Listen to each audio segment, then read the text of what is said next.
Our story begins with a die being rolled and landing on the number 6. A narrator shouts in excitement as the man gets a good number and asks everyone to applaud. Seeing a line of people clapping, the confused person wonders where they are. The man in front of him explains that he is dead and that the die will determine his rebirth. The challenger was lucky to roll a 6, meaning he will be an idol in his next life. Someone hands a die to the confused person who realizes their life will be determined by this roll. They throw the die with all their will, and unfortunately, they get the worst result possible. The narrator shouts that it landed on 1 and everyone comments on their tremendous bad luck. With statistics appearing, the narrator announces that they will be a bread delivery worker. As the figure despairs, the narrator explains that their life will be harsh based on the number they rolled. As they fall, the figure begs to be reborn again. We cut to a school building and someone calls for Dante, our protagonist. Suddenly, the motherless one at home slaps Dante while he thinks about how much he hates his own name, and soon after, he starts getting kicked. The motherless one complains about not receiving the drink he wanted. Our protagonist apologizes while being stomped on. He opens the milk carton, saying someone has to drink it. And Dante has the drink poured all over him as they laugh. Lying on the ground, he feels utterly defeated and reflects on how his life was doomed from the start, doubting he could ever change it. He slowly walks away, burdened by his failure, but suddenly sees a light. And of course it had to be a beautiful woman. Watching her pass by, he wonders how he could ever exist in the same world as a girl like her. They make eye contact and our useless protagonist hides in embarrassment. Dante explains that Yeonju is the most beautiful girl in the school. She rejects everyone, which makes him happy because if he can't have her, then no one else should. When he imagines someone winning her over one day, he nearly has a heart attack from jealousy. He thinks that to have happiness like that, one would have to have saved the country in their past life. In the hallway, someone walks by, rumored to be the one who started it all. The motherless one orders our protagonist to go fetch food for him. And our protagonist mutters to himself about how the motherless one always forgets to have breakfast. Thunju stops him and asks where he's going since the teacher is coming. Our protagonist is at a loss for words. Dante turns red and then lies, making it seem like the food is for himself. Our useless protagonist gets nervous, unsure of what to say, when she casually mentions that the school bread is great. With his defeated soul, the protagonist asks if she wants him to buy some for her. Dante walks down the stairs, embarrassed by the dumb thing he just said. But even so, he remembers Yeonju saying his name, which makes him happy. When he returns, the classroom is buzzing with talk about the beauty of the new student. He introduces himself as Tabin. The girls say they've seen him on TV and ask him to sing. Meanwhile, our protagonist gets scolded by the motherless one because the teacher has already arrived. Seeing Yeonju happy about the new student's arrival, Dante just looks sad and gets even more uncomfortable when Tabin sits next to him. Burning with envy, the protagonist wonders if Tabin is trying to annoy him. He starts noticing how different Tabin is from him, handsome with perfect skin. The only thing they share is a name. He wonders if the handsome guy must have saved the country in his past life to be born like that. But his attention is soon called by the motherless group. They scold him for being late with their food. Tabin watches the situation our protagonist is in. Meanwhile, everyone gathers around Tabin, showering him with praise. Dante watches as the handsome guy excels at everything, from sports to academics. He wonders how someone can be good at everything. Things that seem impossibly out of reach for our protagonist are just another ordinary part of Tabin's life. Yeonju talks to the handsome guy about the teacher wanting to speak with him. Watching the two get along so well, Dante feels like he doesn't belong in that reality. He remembers thinking he'd be happy just watching from afar. And suddenly, he runs away with his eyes closed. But he soon trips and drops all the food. People see him but simply walk past without helping. Dante just remains silent, overwhelmed by emotions. The motherless one,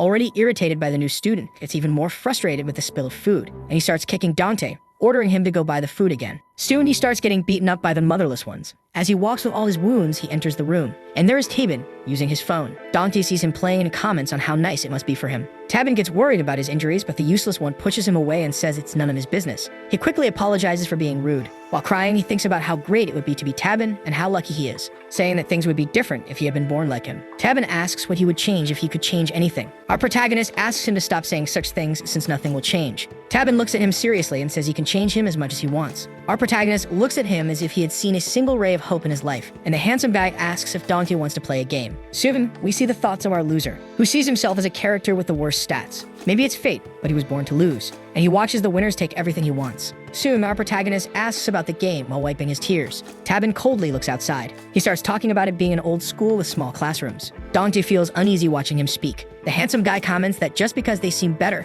they pretend to be kind and rush to help. And if you're worse, they ignore or use you. Looking at Dante, he asks if that's fair. Our protagonist gets scared and asks why he's saying that. Tabin says that he thinks the same way. Worried, Dante thinks about how completely different he seems. The handsome guy asks if he would despise people if he were good-looking and tall. And if he became famous, it would be like living another life. Then he comments that it could be as easy as a video game. Dante looks at him in disbelief, then clenches his fists and asks if all that is possible. Tabin asks if he would believe it. Our protagonist simply questions how he could do it. Suddenly, Yeonju enters, saying her practical class took too long, and she sees the two of them standing there staring at each other. She's surprised to see Dante there, and asks about his bruised face. Soon, our unfortunate protagonist realizes that they were bound to meet all the time. Sensing the strange atmosphere, she asks if they were fighting. Tabin forces a fake smile, saying they were just talking. Our protagonist gets irritated by the situation and grabs his backpack, running out of the place, shocking the handsome guy who calls for him to wait. Anju asks if she came at bad time, but he quickly says everything was fine and that it was nothing. His phone starts vibrating with some messages,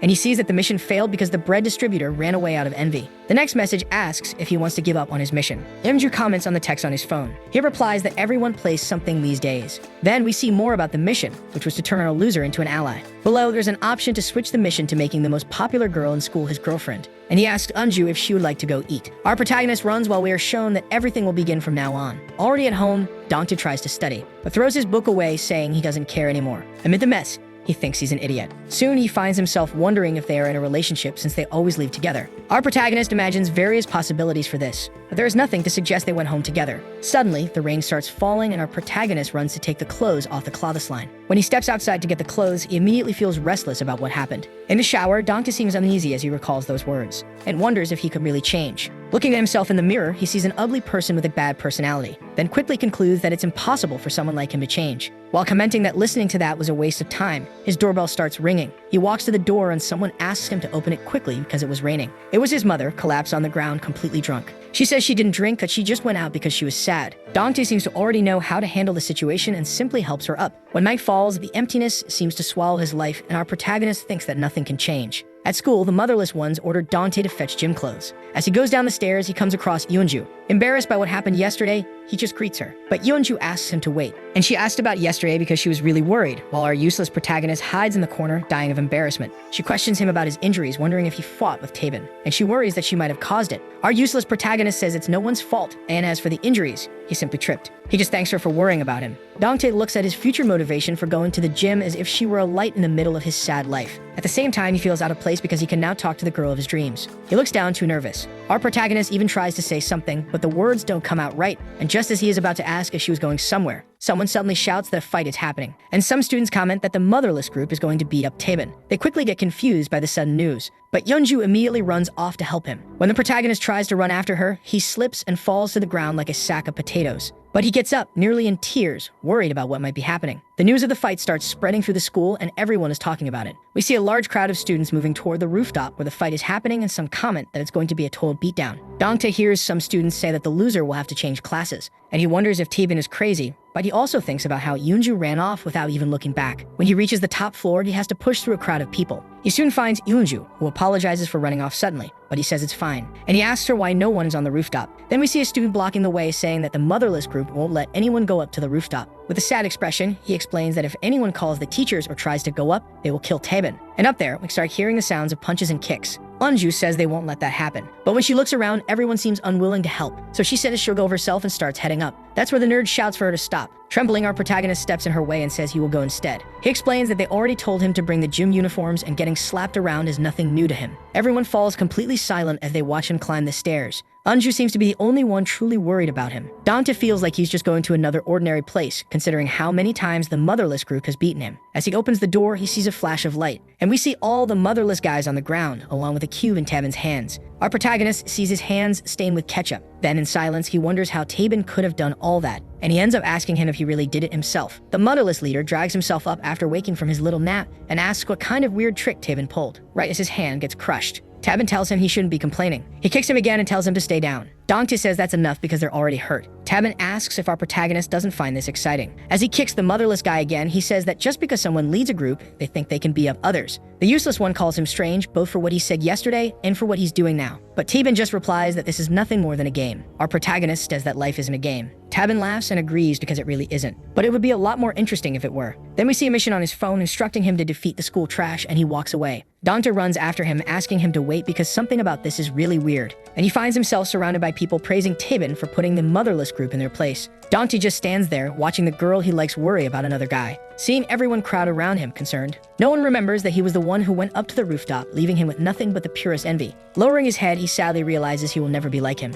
He can only remember Tabin saying that it was unfair, that just by looking better or worse, people will treat you differently. And that was being proven true right in front of his eyes. Dongtae starts thinking about the possibility that the game might be real, but he tells himself not to be fooled. If life were a game, he would just be a low-level mob. There's no way to adjust his stats or change his character. What a terrible game that would be. Only people born with everything can go around saying that life is just a game. He looks at Yeonju and questions how she doesn't understand that the person with her is neither kind nor gentle. Someone quickly asks if they are dating. They respond that they're not, despite holding hands. Dongtae promises to expose Taemin's true nature to protect her. Later, at the end of the day, everyone is already saying their goodbyes. And as expected, the two of them are leaving together. But our useless protagonist is right behind them, following. A truck passes and Taemin protects Eunju from it, bringing them very close together. Dongtae bites his lip in jealousy at the sight. She thanks him and he just stands there, holding her in silence. Our useless protagonist nearly faints thinking he was about to kiss her. But his phone starts vibrating, and they step apart. When Taemin looks at the message, he seems a bit uneasy. He says his brother doesn't have his house key and needs him to go open the door, so unfortunately he won't be able to walk her to the bus stop. Taemin apologizes for not being able to take her,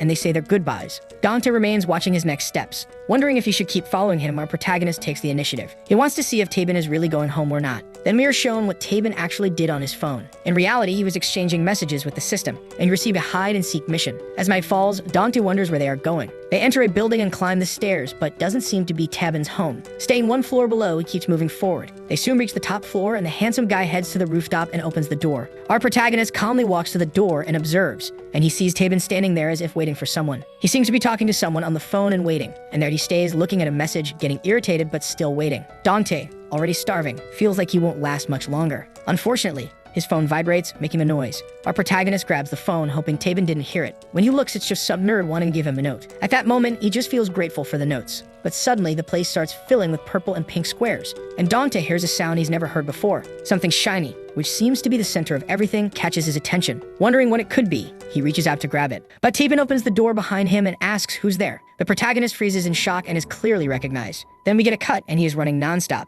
When he arrives home, he takes a deep breath, and his phone starts receiving messages. Someone unknown, whom we'll call the system, asks if he saw a ghost since he looks so scared. Dongtae yells, asking if it was Taemin. The system says it's not the handsome guy and tells him to turn on the light since he's home. That scares him and he starts asking again who it is. He begins shouting, searching for where this person is. The system tells him he's acting like a stalker and asks if Dongtae wants to know how he knows everything. Then it jokingly asks Dongtae for money. When the boy doesn't laugh, the system notices that he's really shy. The system says it will stop teasing him and introduces itself as X, and that it can see him because of the item he picked up. They asked if he remembers the exact moment he grabbed it. We are shown the moment when Dongtae picked up the glowing item, a die. He picks it up and wonders what it is, and we see Taemin opening the door, sensing that something is wrong. The handsome guy checks his phone, and his mission is to retrieve the die from the bread distributor. He reaches out his hand and asks for the die, but our protagonist responds with a simple, okay. But the sly one tricks him and runs off with the die. Even though he doesn't know what it is, he can't give it up so easily. We are shown that the only skill he has is running away. As he runs, he sees the door and thinks he'll be safe if he can get through it. But Taemin suddenly appears, standing right in front of him. Our sly protagonist takes a punch. He is thrown backward, crashing against a door. He rolls on the ground like a sack of potatoes and can barely get up, coughing nonstop. Taemin clenches his fists and demands that he hand over the die. The protagonist questions him, saying that if he explains what the die is, then he'll give it to him. Taemin throws a punch that destroys the wall and asks if he wants to play a game. With a hole in the wall, he says that the game is to see how long our sly one can hold out before handing over the die. Terrified, he quickly remembers why he followed him there in the first place and decides he won't give up the die until he exposes Taemin. Dongtae gets up and starts running, and he says he doesn't know why it's important, so he's going to throw it away. But he gets caught and grabbed. The two start fighting over the die. They fall to the ground, still struggling. But at the moment when the die is about to be grabbed, it falls. Taemin looks shocked that Dongtae rolled the die. The die starts glowing pink, and the protagonist becomes intrigued by this color change. Then his phone starts receiving messages. X congratulates him for becoming a player. And then we cut back to his house, where he questions the meaning of the dice. The sly one picks up the die in his hand and observes it closely. He notices that the color changed after rolling it, and that Taemin stopped bothering him after that. The system asks why he seems so restless. Our protagonist asks several questions, such as what the dice are and how he is being watched. X says it will be a long conversation, so he will start with the basics. The die in his hand is a cue that can change everything. Dongtae tries to remember when he first realized the world wasn't fair, that kind words are just words, not actions, and that the people on TV live in a completely different reality. He wonders when he accepted this as a fact. Our protagonist remains silent, suspicious of X, and he asks if the system can really see everything he's doing. X reminds him that it can only see what happens around the die, like a watcher. Dongtae asks if X is some kind of god, since this kind of thing should be impossible. The system gets annoyed with all the questions, and tells him to open his closet and take out an old science book. When he grabs it and opens it to page 351, he comes across Einstein and starts reading about him. And soon he finds the words, "God does not play dice." X explains that he is not God, just an administrator. The system asks if he has any more questions about the die. Dongtae thinks for a moment, but still isn't fully convinced. X says he will explain it in a way that even an idiot like him can understand. The system asks if he likes games, and Dante replies that he plays sometimes, and then asks why games are so fun. Dante says it's because you can destroy everything, but X explains that normally games have missions with rewards that make you stronger on your journey, and he says it's fun to think that you can do anything if you try. How could real life ever be better than games? To have a life better than a game, you would have to be born into a rich family or have a special talent. With the dice, your life becomes a game. The more dice you have, the more stats you can improve, and logically, the higher the number, the more points you get. Dante asks if it can be any skill. S says it can be anything from strength to appearance and wisdom. As the system explains the missions, Dante remembers everything Tabin has done, and with each mission that arrives via message, you will be rewarded with dice. The blue die can be owned by anyone and turns red when rolled, and once rolled, the die belongs to the player, along with the number of points it landed on. Then through synchronization, the system allows you to improve any of your stats, and once the process is complete, the die returns to white. Dante says the names sound like something from a random app. S says it's simple. Just complete missions, earn dice, and change anything. Our protagonist asks if the same thing happened to Tabin. The system laughs and sends him a photo. The idea asks who that is, and X tells him to look in the mirror. How sad must it be to be like that? And X reveals that it was Tabin some time ago. He asks when Tabin started collecting dice, and X says it was shortly before he transferred. Dante thinks it's absurd since Yeonju doesn't know anything about it. Strange noises start coming from his door, and soon he begins helping his drunk mother get up. Later, the system asks if he is going to synchronize the die or if he's going to back out halfway. He could even become better than Tabin. Dante holds the die but tries to resist using it. Since all of this can't be explained so easily, he thinks about Yeonju, and he declares that he's going to use the die. That night, after using the dice for the first time, he collected more during the holiday and over the weekend. Our Sly One comments on how easy the missions are, like taking out the trash. And thanks to them, he has become more handsome and intelligent. With a happy feeling as if cheating in the game of life, when Monday arrives, Dante walks to school in the rain, wondering what people will think of him. As soon as he opens the door, one of the motherless ones immediately orders him to go fetch a drink. But when he turns around, he is surprised. Everyone in the classroom starts asking what happened, and if this person is really the useless one. As our protagonist walks to his seat, everyone comments on how he even looks taller. One of the motherless ones slaps another on the head. They know it's still him, but they seem intimidated. Motherless Jr. steps forward and starts asking if he's wearing insoles or something. The leader of the motherless ones also asks what he did to his skin. And when Dante doesn't answer, they ask if he's scared. Looking down at them, he realizes they don't seem as threatening anymore. Observing the bruise on his arm, he finds them ridiculous. What once caused him overwhelming fear now seems like nothing. As our protagonist clenches his fists, thinking of standing up to them, one of the motherless ones suddenly intimidates him, and he instantly returns to being afraid. He quickly remembers that he only upgraded his appearance and physique, and regrets not choosing at least some strength. He quickly grabs his backpack and asks if they only want 3 sodas, and our useless protagonist runs off to get them. As he passes by, everyone notices how much he has changed, and Dante recalls how he has always been just a bread distributor at the school. He runs with them, thinking about which attribute to upgrade next. He quickly hands them over and says he bought cheese bread since there wasn't enough soda. The motherless one looks at him with complete disdain and grabs him, accusing him of doing it on purpose. He quickly notices people murmuring, realizing he's no longer invisible. The motherless one snatches the bag from him and lets it go. He complains that Dante does everything wrong and says they need to replace him, calling for Byungchul. Our nerd panics upon hearing his name mentioned, and the motherless one announces that from now on, Byungchul will be the one to buy things, as he was somewhat close to the protagonist. While the nerd desperately tries to escape this, Dante is dismissed from his position. Suddenly, someone arrives and asks him how he got so tall. Then another person comes, asking about his freckles. Soon he is flooded with positive comments, just as he had always dreamed.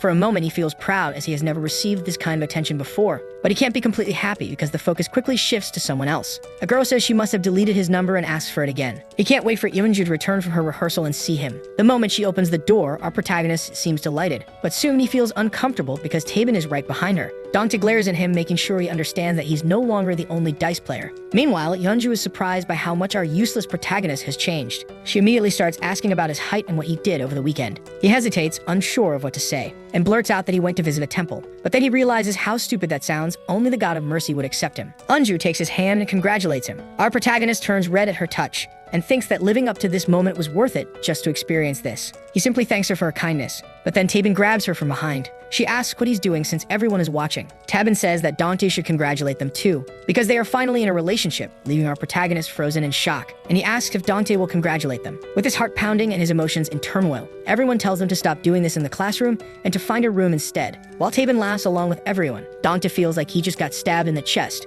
He feels like Luke losing his arm to Darth Vader, like he just took a kick from Leonidas of Sparta. His pride on the very first day of class was thrown off a cliff. With the dice, Dante thought he had finally reached the heavens. Sitting down, he listens as the team thanks Tabin for scoring the final goal, and they call them lucky for dating such a beautiful girl. Someone asks how close they really are, and Tabin casually says they're just students. The others start teasing, saying they must have kissed. and he quickly leaves with people assuming he's just embarrassed. As he walks away, he exchanges a glance with Dante, smiling smugly. And that instantly enrages our protagonist. Dante stands up and starts calling for the system, saying, "Hey." X responds that he already said his name and it's not "Hey," and he asks if he could take points from someone else. The system says that's a really strange idea since points are usually used to improve one's own stats. He asked about going back in time, erasing someone's memories, or even breaking up couples. The system asks if he's really that upset about what's happening. Dante demands a new mission immediately because he needs dice. The system says it's busy reading a book and tells him to call back later. Our protagonist looks like he's about to have a full-blown rage attack after hearing that. He says that Taben also used the dice to become handsome, so how could someone like him end up with Yeonju? On his first day, Dante didn't know anyone in his new school, but Yeonju started talking to him since they had come from the same middle school. He blushed when she spoke to him. Later, he was kicked around by the motherless group. Walking to the music room, he watched her sing, and he just stood there in complete silence, as if he could never reach her. Dante thought he would finally have his chance when he became a player and regrets not discovering the dice sooner, because the person sitting next to her should have been him. As he walks, he sees the two of them sitting together, and their relationship, unfortunately, seemed to be going really well. Taben hugs her, making her flustered. Dante freezes, watching that moment that should have been his. But even after collecting so many dice, it still isn't him. And just like before, he ends up running away. Taben did it on purpose, knowing our protagonist was there. Unju asks if someone was nearby, but as always, he says no. As he runs, he can't forget the two of them hugging, and his chest fills with rage. Not paying attention, he ends up bumping into a girl. She apologizes and asks if he's okay. But our protagonist simply replies that it wasn't her fault. Feeling hopeless, he just stares upward. When suddenly, a student asks if he's Dante from her class, and also what he's doing there standing around. As he struggles to remember her name, he responds that he was just getting some fresh air. Hiding her cigarette, she says she's doing the same. He goes back to being quiet and sad. She comments that he suddenly looks really cool since his face and skin have improved a lot, but he also seems more mature mentally. Our useless protagonist feels flattered by the compliments, when suddenly, his phone starts vibrating, and he excuses himself to check his messages. S says he was reading and remembered that Dante was begging for dice, saying that he put together a few missions for the poor guy. The system asks if Dante wants to accept the mission, and of course he does. And soon, they start being sent. The depressed one looks shocked after reading the missions. The missions involve complimenting the girl, going out with her, and touching her magic balloon. Looking at her, our warrior trembles. He doesn't even know her name. Dante asks what kind of missions these are, and X simply replies that he asked for dice. Even though he hesitates, the number of dice is massive, even more than he has collected up until now. He wonders if he should complete it since he'll probably never see her again in his life, and questions whether he should act crazy just to touch the magic balloon. But then he quickly remembers that's a crime and that he'd go straight to jail, and realizes that no die is worth a life behind bars. But thinking about the other missions, they seem possible to complete. Looking at her, he thinks it's just a compliment. Filling his chest with air, he finally calls her beautiful. At the exact moment, she has a cigarette in her mouth. Turning to Dante, she asks if she heard him right and says her ears are turning red. She throws the cigarette away and runs off because class is about to start. Our sly one feels awful for lying to her, but he still ends up earning 5 dice.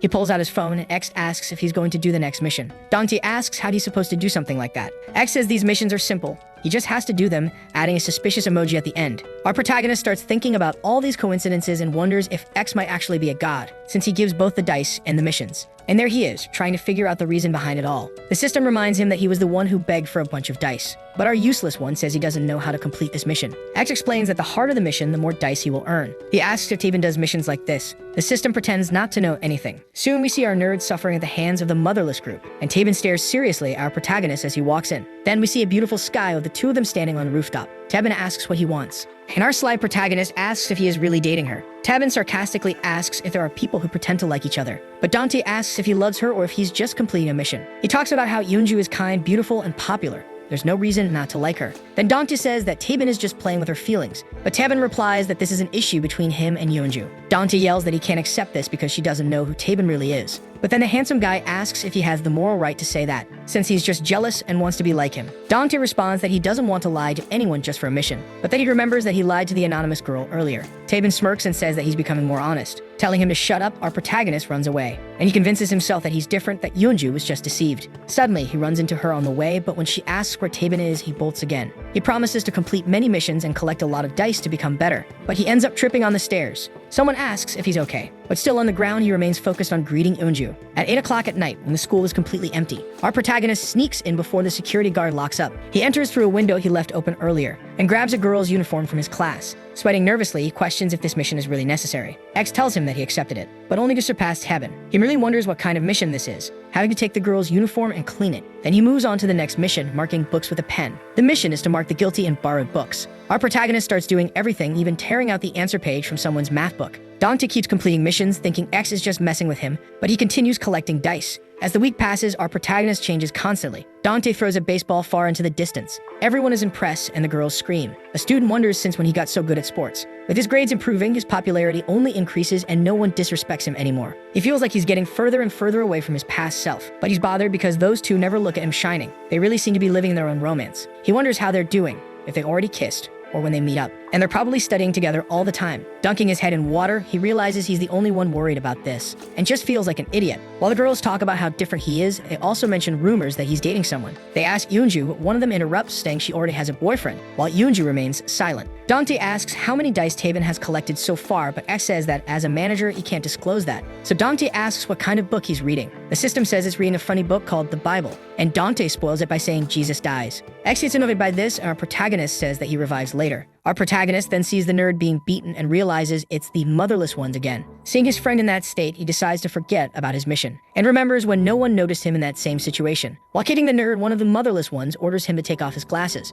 saying he won't feel guilty at a time like this. Dante yells at them, saying they're messing with someone from his class. One of them recognizes him as another bread distributor and thinks they're going crazy. But in the blink of an eye, the sly one throws his first punch, launching the motherless one far away. Everyone is shocked. With his injured hand, Dante realizes he should have put points into endurance, and tells them not to do anything since their friend is already down. One of them screams and charges at him with a kick, but our protagonist easily dodges. To compensate for his lack of endurance, he invested heavily in agility, so he lands a punch and takes him down effortlessly. While the nerd stands in disbelief, the protagonist is surprised by the strength he now has. With all the motherless ones on the ground, Dante picks up his friend's glasses and hands them back. The nerd, in tears, can't believe it. Furious, he slaps his own glasses. The protagonist says he already took care of those guys, but the nerd says he feels no gratitude at all because it's all Dante's fault. But he wouldn't know that now that he's so popular. The nerd says he tried his best to stay unnoticed by the motherless ones. Dante never imagined things would turn out this way. In tears, the nerd tells him to shut up. There's a rule in the classroom. If it's about you suffering, it doesn't matter who is. And he says Dante is just like those people. Dante realizes that this is what Taben meant in their last conversation. With everyone on the ground crying, the system asks someone to shut the nerd up. Byung-chul asks what he should do now. Our sly protagonist suddenly shouts his name. He remembers that the nerd said he would give away one of his 2 photos of an idol. As he stands there, he doesn't seem to understand anything. The protagonist throws a die in his direction. He catches it, staring intently at the glowing die. X freaks out, asking what the hell he's doing. The sly one smiles and congratulates him on his good catch. By nightfall, our protagonist is on the rooftop. As his clothes sway in the wind, he asks X if he's reading something, and if the nerd rolled the die he received. Counting their new player, they now have 3 known players, so he asks how many are out there. But the system just gives the same vague response to all his questions. He gets irritated and asks if X is mad just because he gave a die to a friend. X says he isn't upset, but rather busy, since he has to take care of all the players. No player wants their identity revealed because it would be problematic if ordinary people found out, so he won't say anything. He asks if Dante is happy with that, and why he gave the die to that kid. Our protagonist looks at that question, but he doesn't remember why. He's sure he had a good reason for giving it away, and sarcastically, X tells him to increase his intelligence stat. Our protagonist just laughs at the joke. While looking at the horizon, he says he just wanted to give the die because he knows what it's like to be just a bread delivery boy. X warns that the nerd might spread the game, but Dante says that's impossible since it would ruin his advantage of being one of the few players. He says X is asking too many questions about the die. The system says everything could have been better. Our protagonist doesn't understand at the moment, but he thinks things will get more interesting. At school, everyone seems to be talking normally. As the protagonist walks by, he hears the motherless group complaining that the nerd hasn't arrived yet. Dante figures he might have stayed up late thinking about which stat to increase. He imagines the possibilities. Maybe the nerd became handsome or even good at sports. When he opens the door, our protagonist looks straight ahead, already knowing who just arrived. The nerd who walks in looks the same as always, still staring at the ground with a frightened look. He wonders if Byung-chul leveled up something different. As he watches him walk like the same sad kid as before, he thinks about the sadness in his expression and whether he didn't know how to use the dice properly. As he sits down, our protagonist realizes he'll have to ask him. But as he stands up, he sees the motherless one already picking on the nerd. The guy takes the nerd's notebook and says some students from another class are looking for him. Byung-chul demands he give his notes back. The motherless one throws the notebook on the ground and asks if it's dirty now that he switched classes. Looking at the nerd's head, he says he sees a gray hair, and when there's one, it should be pulled out.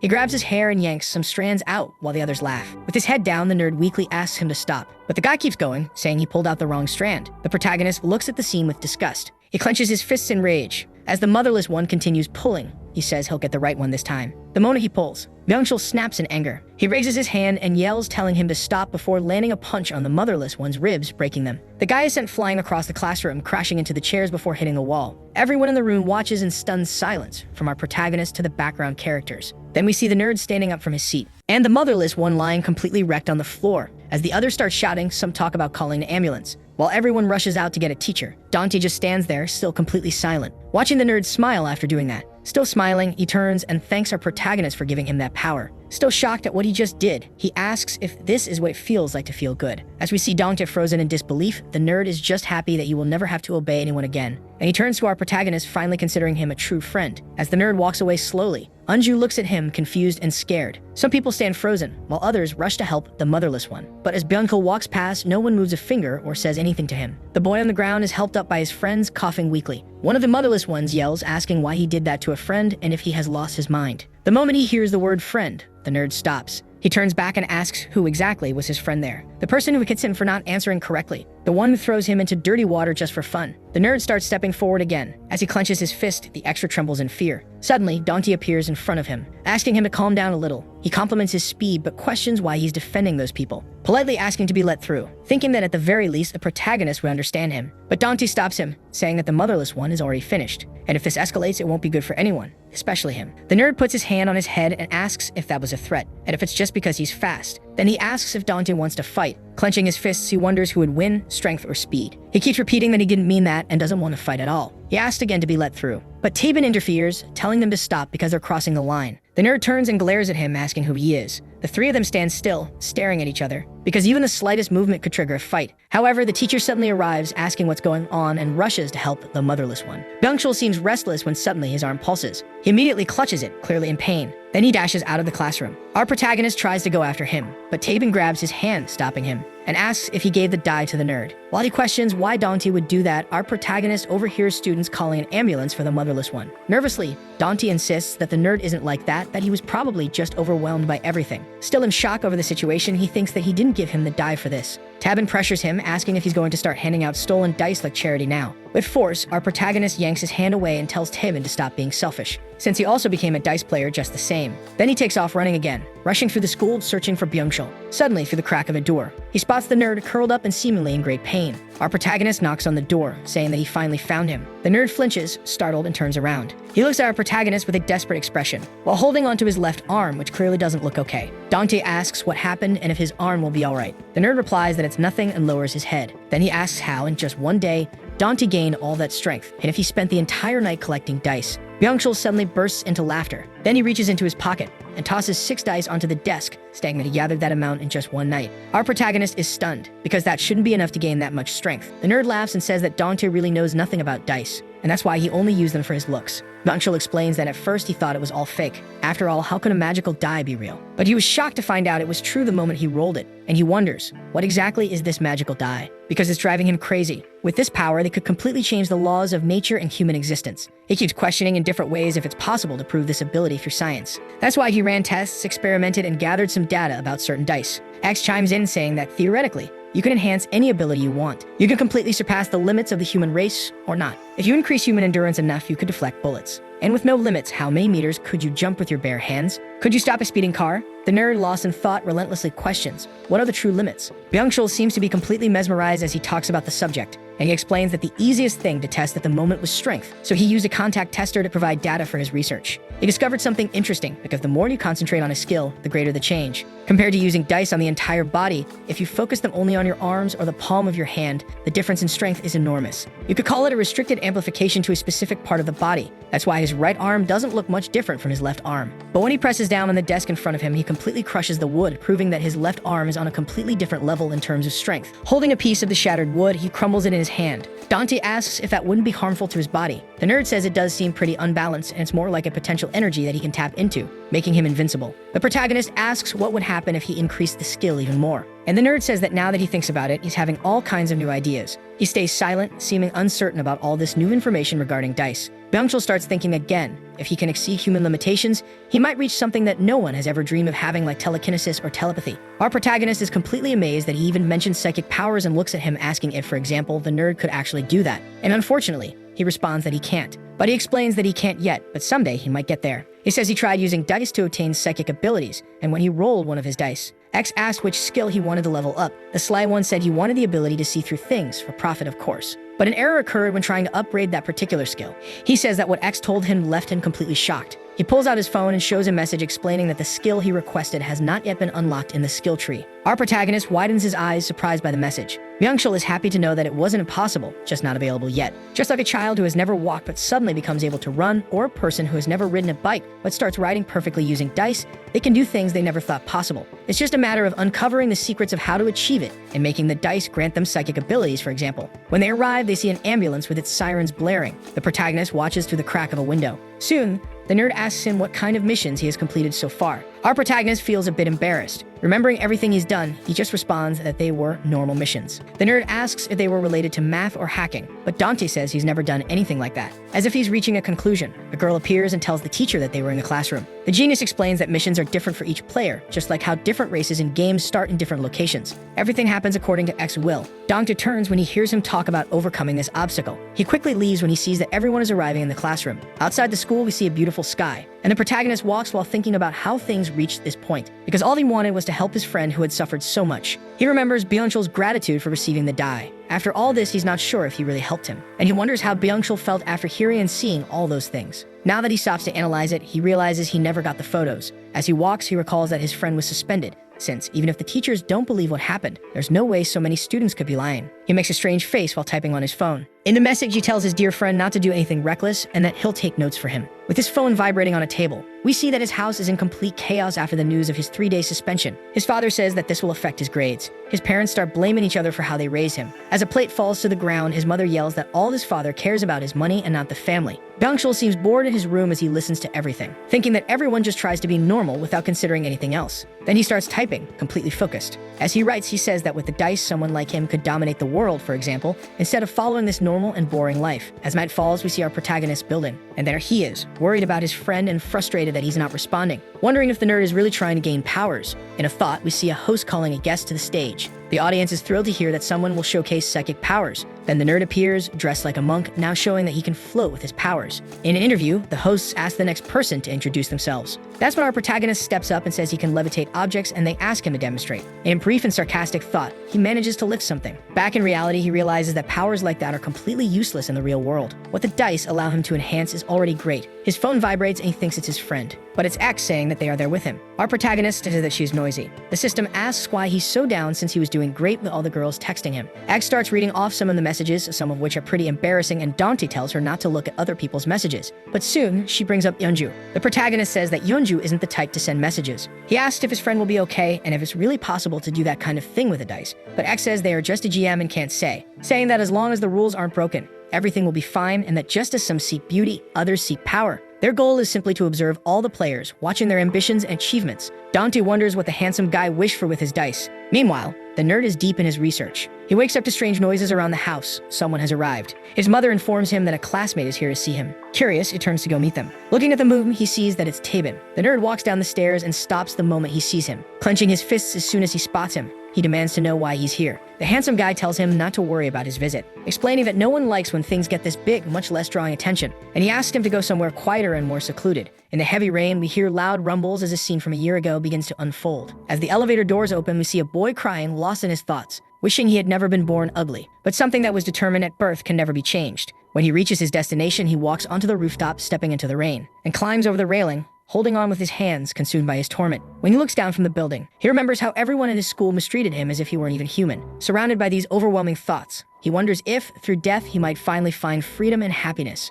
With both feet now on the edge of the building, something suddenly falls. Out of nowhere, a watermelon crashes to the ground, completely smashed. Still trapped in his mental battle, the boy gasps for breath, entertaining the terrible thought that if he were to break, he would finally be free. He thinks that none of his classmates would care about his tragic departure, but reconsidering, he realizes he can't die just because of people like them. Unsure of what to do, he wonders what path he should take. In the midst of his loneliness, footsteps echo behind him. Someone asks him to give them his life since he's about to throw it away. When the boy turns to see who it is, unfortunately, he slips, his body left suspended in the air. The figure manages to catch him, gripping his hand tightly. But as they try to pull him up, the boy starts struggling, trying to let himself fall. His shoe slips off and drops from the building. He looks at the sheer height of the fall. Tears start streaming down his face as he finally begs to be saved. The hooded figure tells him that today he has died. The boy cries, his eyes overflowing with emotions. but the person explains that he has also been reborn, pulling him back up onto the rooftop of the towering building. Lying on the ground, the boy is still overwhelmed by his turmoil. The person tells him happy birthday, with his gift in hand, a die. We see the glowing die marking the beginning of a new story for the boy. He also seems to realize just by looking at it that his life will change the moment he picks it up. Looking at the large moon in the sky, Tabin stands there, watching from a distance. The nerd asks him about the place and why he had to turn off his phone just to talk to him. The handsome one stays strangely quiet, observing the area. But he says this place is good for watching. And now with the phone off or without cameras, X won't be able to see or hear their conversations. He says he just wanted to check something. Byung-chul gets annoyed that he called him out here just for that, but says that he also wants to check something with Tabin. Then the nerd suddenly lunges at him and throws a powerful punch in his direction. But Tabin dodges and the wall behind him shatters on impact. The handsome one gets a cut on his cheek, and the nerd's hand continues destroying everything in its path, but Tabin keeps dodging. Looking ahead, he spots an opening, and immediately lands a solid kick on his opponent, which sends Byung-chul flying and ends up breaking his arm. He asks why this is happening, and the nerd simply confirms that Tabin is also a player. Our genius connects the dots. Tabin's arrival, Dante suddenly becoming handsome, meaning it's highly likely that Tabin gave the dice to the protagonist. Clenching his fists, he wonders how much his abilities have been upgraded. Preparing another powerful punch, he says he needs to know his real strength. Tabin smirks, thinking this guy is just crazy. Our nerd shouts, asking if Tabin has supernatural powers. Tabin looks confused by the question. Byung-chul explains that X only said the abilities weren't unlocked yet, and someone like Tabin must have them since he's at a higher level. The handsome one tells him to stop reading so many mangas, because that's impossible. Even if such powers did exist, he wouldn't have a reason to use them. He also points out that the nerd's left arm is in pretty bad shape after using it. He steps forward, betting on whether the nerd will use his powers or not. Tabin calmly watches as his opponent approaches. Byung-chul suddenly leaps into the air to strike him with a punch. A loud explosion-like sound follows. At our protagonist's house, we see him deep in thought, thinking about the dice since he still doesn't know much about them. So he decides to research more about them online. He finds descriptions of how they can be used, and all sorts of board games appear. But then he comes across an old game where rolling a high number meant living a happy life, while rolling a low number meant living a terrible one. From a king to his servant, our protagonist realizes that people from the past aren't so different from those today. Dante remembers his dream from the beginning of the story, and his conversation with X, who isn't God but has surpassed all humans. Then we cut back to the battle with the area completely destroyed. The nerd pulls his hand from the shattered ground. He asks how long the handsome one plans to keep dodging, but he only sees Tabin staggering in front of him. Seeing that fuels his rage, and he prepares another powerful punch, which is effortlessly stopped by Tabin, who pushes him aside, leaving him wide open, with his opponent now sending a massive kick in his direction. Strangely, we cut back to the protagonist, who is discovering more about different types of dice, and that rolling dice can also be considered similar to flipping coins.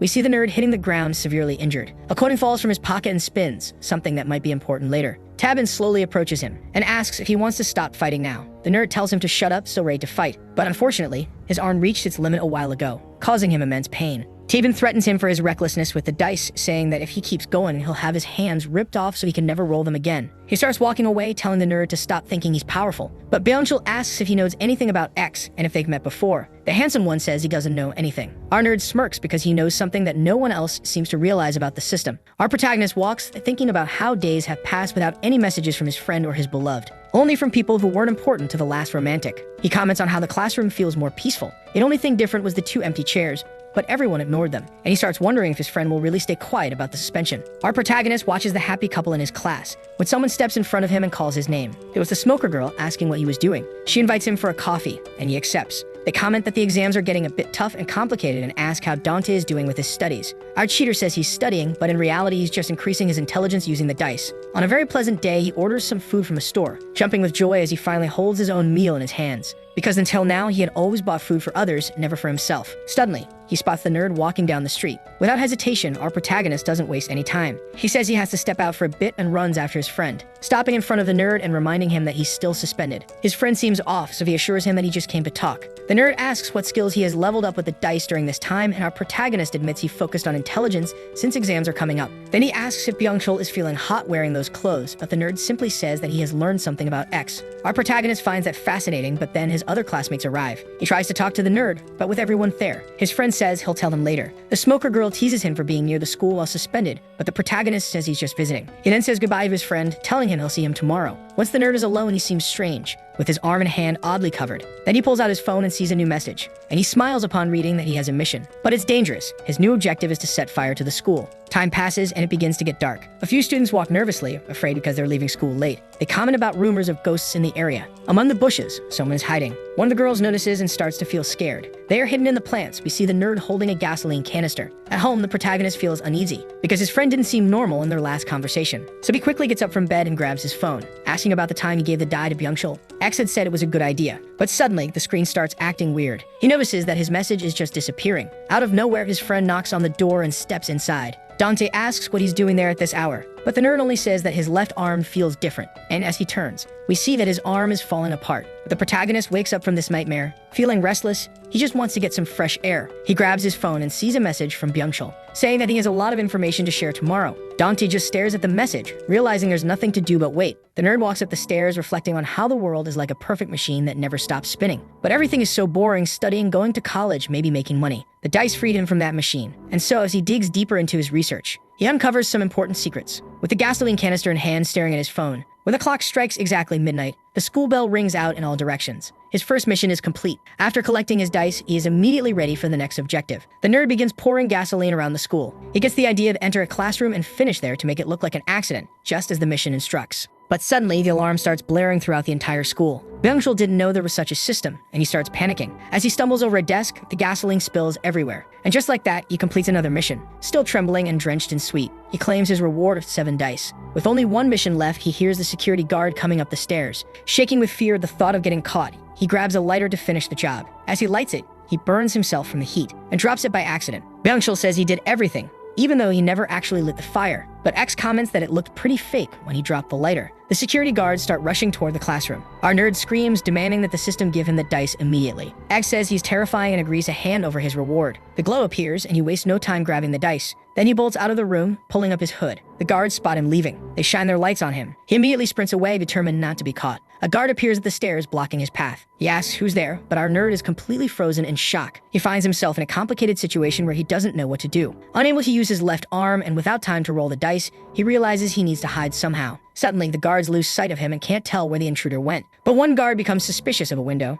with his flashlight pointing toward a bathroom window. He walks around, carefully looking in all directions. But when he reaches the window, he just starts smoking. Next to the window, we see Byung-chul hanging from a pipe. But the pipe doesn't look very stable, and the guard won't leave the window. However, his colleagues say that the intruder must have already escaped. The man soon leaves the window and joins his friends. By sheer bad luck, as he leaves, the guard ends up closing the window. Our protagonist receives a mission from X to distract the guards and open the window on the 5th floor. Dante wonders what kind of mission. This is when he has no idea it's to save his precious friend. As he leaves home and says goodbye to his mother, he thinks about how strange it was to have that nightmare and then immediately receive a mission like this. Unfortunately, it is revealed that Dante rejected the mission. Then he sees Eunju walking down the street. Our romantic immediately approaches her, and she comments that she isn't used to seeing him at this hour of the morning. He says he must be working hard to leave so early. Eunju simply says it's because of the choir. They soon talk about an upcoming choir competition, because he heard about it from Taebin, which seems to make Eunju really happy. They both find it odd that there's no teacher at the gate, since even early there's always someone watching over the students. Both of them notice that something is wrong. The students are gathered in a specific area,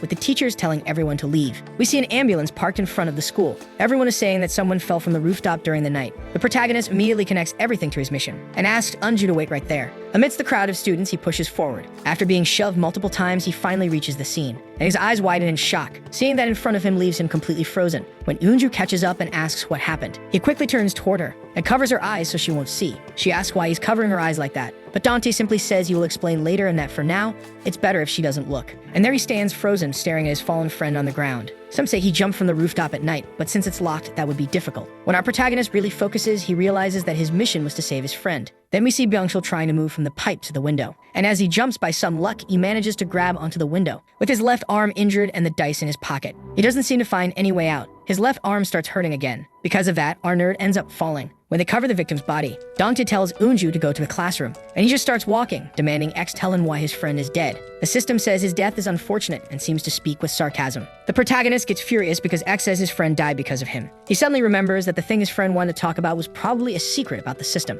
Right in front of him, a girl passes by with a die in her hand. Dante steps forward and asks where she found it, telling her to give it back, but she says others have taken some as well. When he realizes what's happening, we see that many people have dice out of curiosity, but when he tries to snatch a die from a student's hand, he accidentally spins it, and the student immediately receives a message. We then see that all the dice Byung-chul had in his coat pocket fell and scattered. When it's no longer possible to contain the students, the protagonist asks if X can't stop this, but the system doesn't see any reason to interfere, because when Dante gave his dice away, it was an act of charity to help someone. So now that everyone has dice, they can help even more people. He asks what X is thinking and what his plan is. The system once again sarcastically says that it's just helping a few people, and says that it didn't come into this world to bring peace. Meanwhile, several students are becoming players. And X says, I only brought you the knife. It's up to you to decide what to do with it. Dante and Tabin realize that things will change drastically from now on. A few days later, the teacher asks everyone to be quiet, because now he's going to announce the test scores. When the first place student scores a perfect 100, everyone applauds. The teacher mentions that there were others who also scored 100. Then he tosses the test papers into the air because everyone had passed with a perfect score. He thanks Dante, saying it was all thanks to him. Our protagonist finds it strange to hear that, and sees everyone thanking him for everything. But soon, he begins to feel overwhelmed as he is surrounded by his classmates. Byung-chul appears behind him, stating that he knew he was a true friend. Then suddenly, Dante wakes up from yet another nightmare. He runs his hand through his hair, relieved to realize it was just a dream. A new message pops up on his phone, informing him about his best friend's funeral. We see that our protagonist is not okay. He just wants to wake up from this terrible nightmare. Byung-chul's funeral takes place a week after the incident, and unfortunately, his parents found out that he had planned to set fire to the school. Dante picks up a white flower to place on his friend's casket, but deep down he knows something is off. Byung-chul was too smart to die like this. He asks X about the mission his friend received at school, but the system only responds that accepting the mission might not have made a difference anyway. With his friends at the funeral, the only question that lingers is whether it's possible to stop a die that is spiraling out of control. Apparently, our protagonist didn't just sit still. He collected dice, but he doesn't want Unju to know, unsure of how she would react. A few adults leave the funeral, murmuring about what could have driven him to do such a thing. One of his classmates mentions that similar cases have occurred in other schools, but reassures Dante that he doesn't need to worry since his grades are good. Walking absent-mindedly,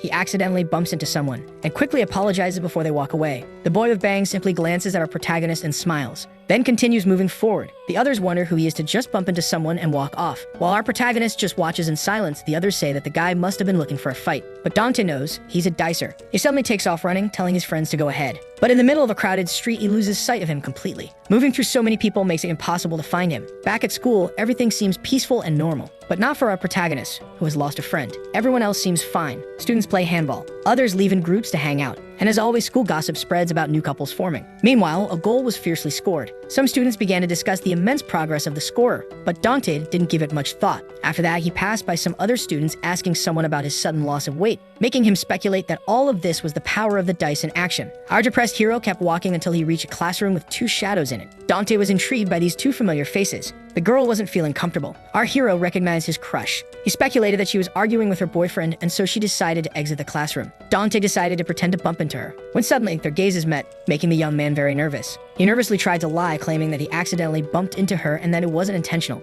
Unju looked at the stuttering, timid young man with a small blush on her face, before putting on a small smile. The girl asked him if he was free, leaving the young man baffled with red cheeks. Meanwhile, on the football field, the ball struck a passing student in the head. This person looked at the ball as it landed on the ground. The shooter politely apologized and asked the student to shoot the ball back to him. The footballer then asked him to kick it with all his might. And so the young man decided to shoot just as the player told him, when suddenly the ball was shot at an incredible speed, cutting a few of the player's hairs. The ball even managed to bend the bar of the goalpost, before exploding upon impact, in front of all the players, to the point where one student was unable to stand after witnessing such an incredible feat. The mysterious student watched the others as they were baffled and amazed, drawing a small, satisfied smile on his face. A boy and a girl were walking in the sunset. Thunju proposed to help with the box that the protagonist was carrying, but he refused. Dante, who was happy despite this not being a date, stated that as a man, he shouldn't let her help. Unju was tasked by the teacher to deliver their late classmates' belongings to their house, and since her boyfriend was too busy, she asked for Dante's help, who immediately accepted. And so they arrived at the deceased dicer's house.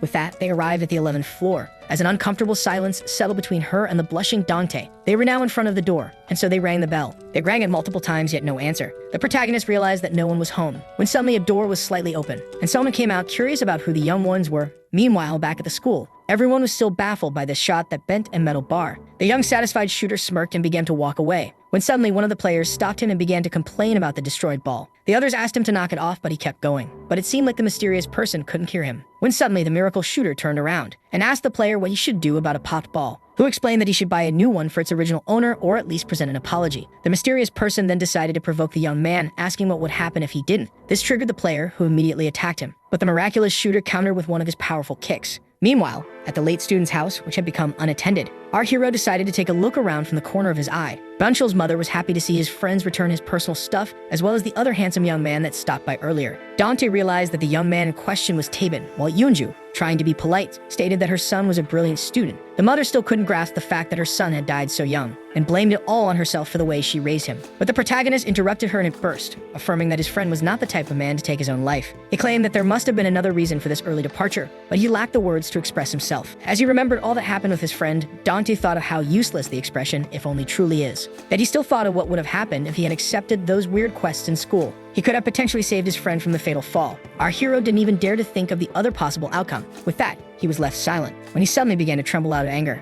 which didn't escape the mother. Knowing that her son's friend thought so highly of him allowed her to find some peace, and so she asked him to never forget her beloved son, which the protagonist accepted. She proposed that the student dine with her, yet Unju tried to decline, but the woman, who had forgotten her groceries, rushed to get them, asking the young ones to watch the house while she was gone before they could even reply. Our hero was now alone with his crush, asking her if she was okay. The young girl seemed confused. Dante asked why Yeonju was staring at him, to which she replied by stating that the young man seemed different, so naturally he assumed it was his height or face. The young girl affirmed that even though she noticed those changes, she felt as if something else had changed, yet failed to notice what it was. Dante looked at her as she smiled at him, and overwhelmed by the moment, he began to stutter and use the bathroom as an excuse to get away, leaving her intrigued. As he thought about Yeonju's words, our hero's cheeks turned red. Dante arrived in front of a door, thinking that it was the bathroom, and so he decided to see what was behind it. Meanwhile, at the school where the mysterious person kicked the player, all happened at high speed, which satisfied the mysterious person, yet his kick was stopped. To his surprise, the player managed to stop his devastating foot, and so the miraculous shooter backed down. He was left intrigued as the player stopped his attack without being hurt,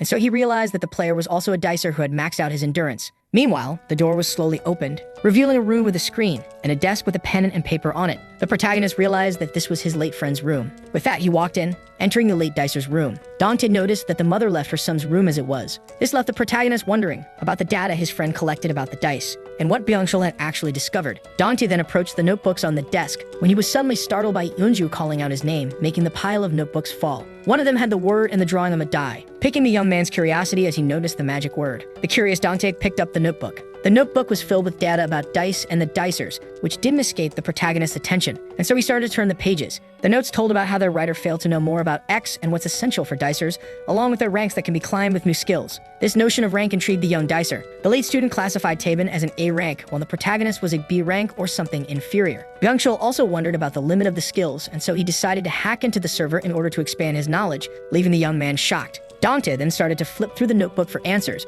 but what followed didn't concern this subject. The late dicer wondered what would happen if everyone became like him, stating that it was unlikely. Yet the spread of the dice did indeed happen. Byung-chul seemed to be fascinated by the idea of more dicers. Being a dice user depended on being the biggest part of society or not, and being able to keep the secret. More dicers would surely appear, and so its users would start to fight. The player stated that the mysterious person didn't obtain enough dice, while the other players decided to break their fight, and so one of them claimed that the ball was of no importance anymore. But just then, the foot of the mysterious student broke someone's arm, while the protagonist wondered if the spread of dice would separate the dicers from the others. And so if the number of dice users increased, and more dicers were born, the world would be ruled by the dice. And just like the broken arm, such accidents could happen once more. The boy who tried to stop the two dicers from fighting was lying on the ground, agonizing in pain with his shattered arm, leaving the two of them shocked and speechless. And so all the students rushed to him, while the two dicers were surprised by this one intervening. With that, they wondered if they should cease their fight, when suddenly one of their phones began to vibrate. One of them received new quests. The first quest was to keep fighting to the end, while the second was to hurt an innocent student by accident, and lastly, gravely injure another one. The mysterious person was baffled by the outrageous quests that he received. But just then, the player's phone also vibrated. It turned out that both dicers received the same crazy quests.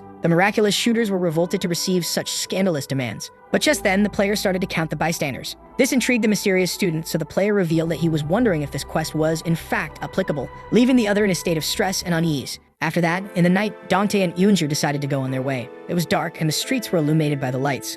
Unju thanked the protagonist for his help, but Dante shook it off and stated that the late student's mom seemed exhausted. Suddenly, a truck came by, making the blushing protagonist get close to the girl in order to avoid it, and so the truck passed by. Dante then asked Unju her opinion on a potential world like fiction with superpowers. The girl didn't think that these abilities would be very useful. The protagonist then asked her about a scenario where humans could change their looks, intelligence, and physical abilities to their will, making Unju think for a while. In the end, she revealed how she believed that people should live with what they have, unlike when she was younger, and how she wanted to work hard with her own qualities. Yeonju revealed being curious about this question, so Dante claimed it to be a way to kill time. Yet the girl revealed how wonderful it would be if she could use psychic powers in order to get more time to practice, making the young man ask for permission to watch her competition. But when he proposed to have dinner together after the competition, Yeonju politely declined, stating that she would go out with her boyfriend. And so an awkward silence settled.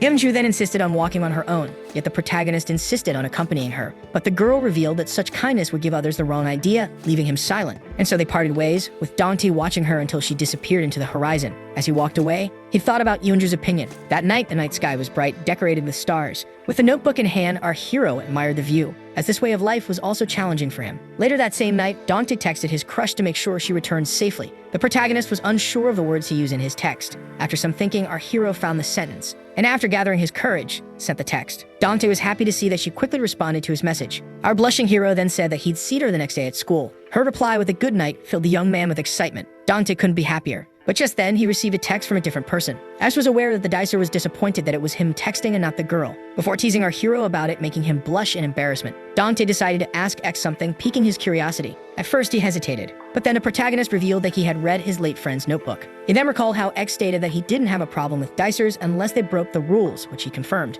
This is why our hero associated his friend's death with him breaking the rules by hacking the game. X then stated that any troublemaker in his game should be immediately removed. The mystery man was surprised to see the protagonist realize that his friend had managed to hack the system. Dante recalled how Branco claimed that there was more to the dice than he knew and how he found something odd written at the end of his notebook. In the end, there was a mysterious note that left him confused. In order for our hero to finally meet X, he would have to become the top dicer. This made our hero think for a while. He then remembered what Yoonju said about people living with what they have. Yet if he hadn't become a dicer, it would be possible that Yoonju wouldn't have noticed him changing and he wouldn't be able to converse with her. Dante really wanted to know Byung-chul's last message to him. As in the notebook, he mentioned how the dice, once perfected, would allow its user to go beyond human limits. This was his last message. The next day at school, the students began to discuss yesterday's fight. One of the witnesses affirmed that some of the students were hurt and even injured while trying to break up the fight between the two sides. Another student noticed that some of his classmates were missing today, but the witness affirmed seeing something odd, piquing the protagonist's curiosity from afar. He recalled how many students were hurt while trying to stop the fight, when suddenly something shiny appeared. The witness was wondering what this object was and decided to pick it up.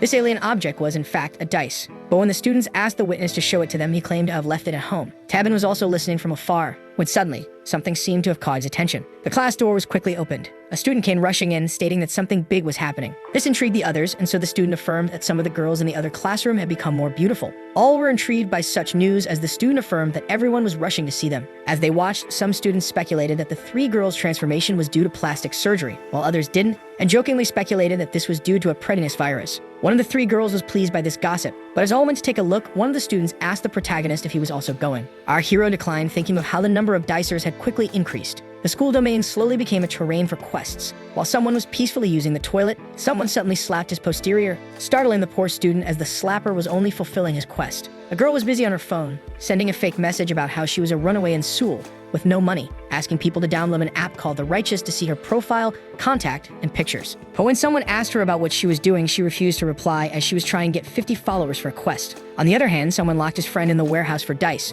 while others began to bully someone as everyone was obsessed with completing extra requests. At sunset, a public announcement was made to talk about the penalty game between students, and as it was made, a young boy continued to walk down the hallway with a bag in hand, ready to enter a classroom, when suddenly someone stopped him from entering. The one guarding the door asked what he wanted, making the young boy stutter, as he had heard of a student that was giving out dice. And so the guard grabbed the bag to see what he was willing to offer. With that, precious items along with money fell to the ground. The guard then smacked the young boy on the head as he had shamelessly stolen these objects from his sister. Yet someone from inside decided to grant him access out of kindness. And so the young boy was finally inside the classroom. The mysterious student asked him about his business with him. The boy stated that he was here to become a dicer, as all his classmates already were, yet no one agreed to give him a die. This made the student giggle. The player from before, who accepted to give him dice, welcomed this boy into his family. The word family intrigued the boy, leaving him startled, as all the members of the family were looking at him. Suddenly, his bag was snatched from him for examination. The boy brought money, a gaming console, along with 2 checks and fake watches. The examiners also found a ring and a silver necklace. When the boss was asked about the items, he requested to put them in a bag. The boy couldn't be more nervous. With that, he asked for his dice, but the family asked him which class he belonged to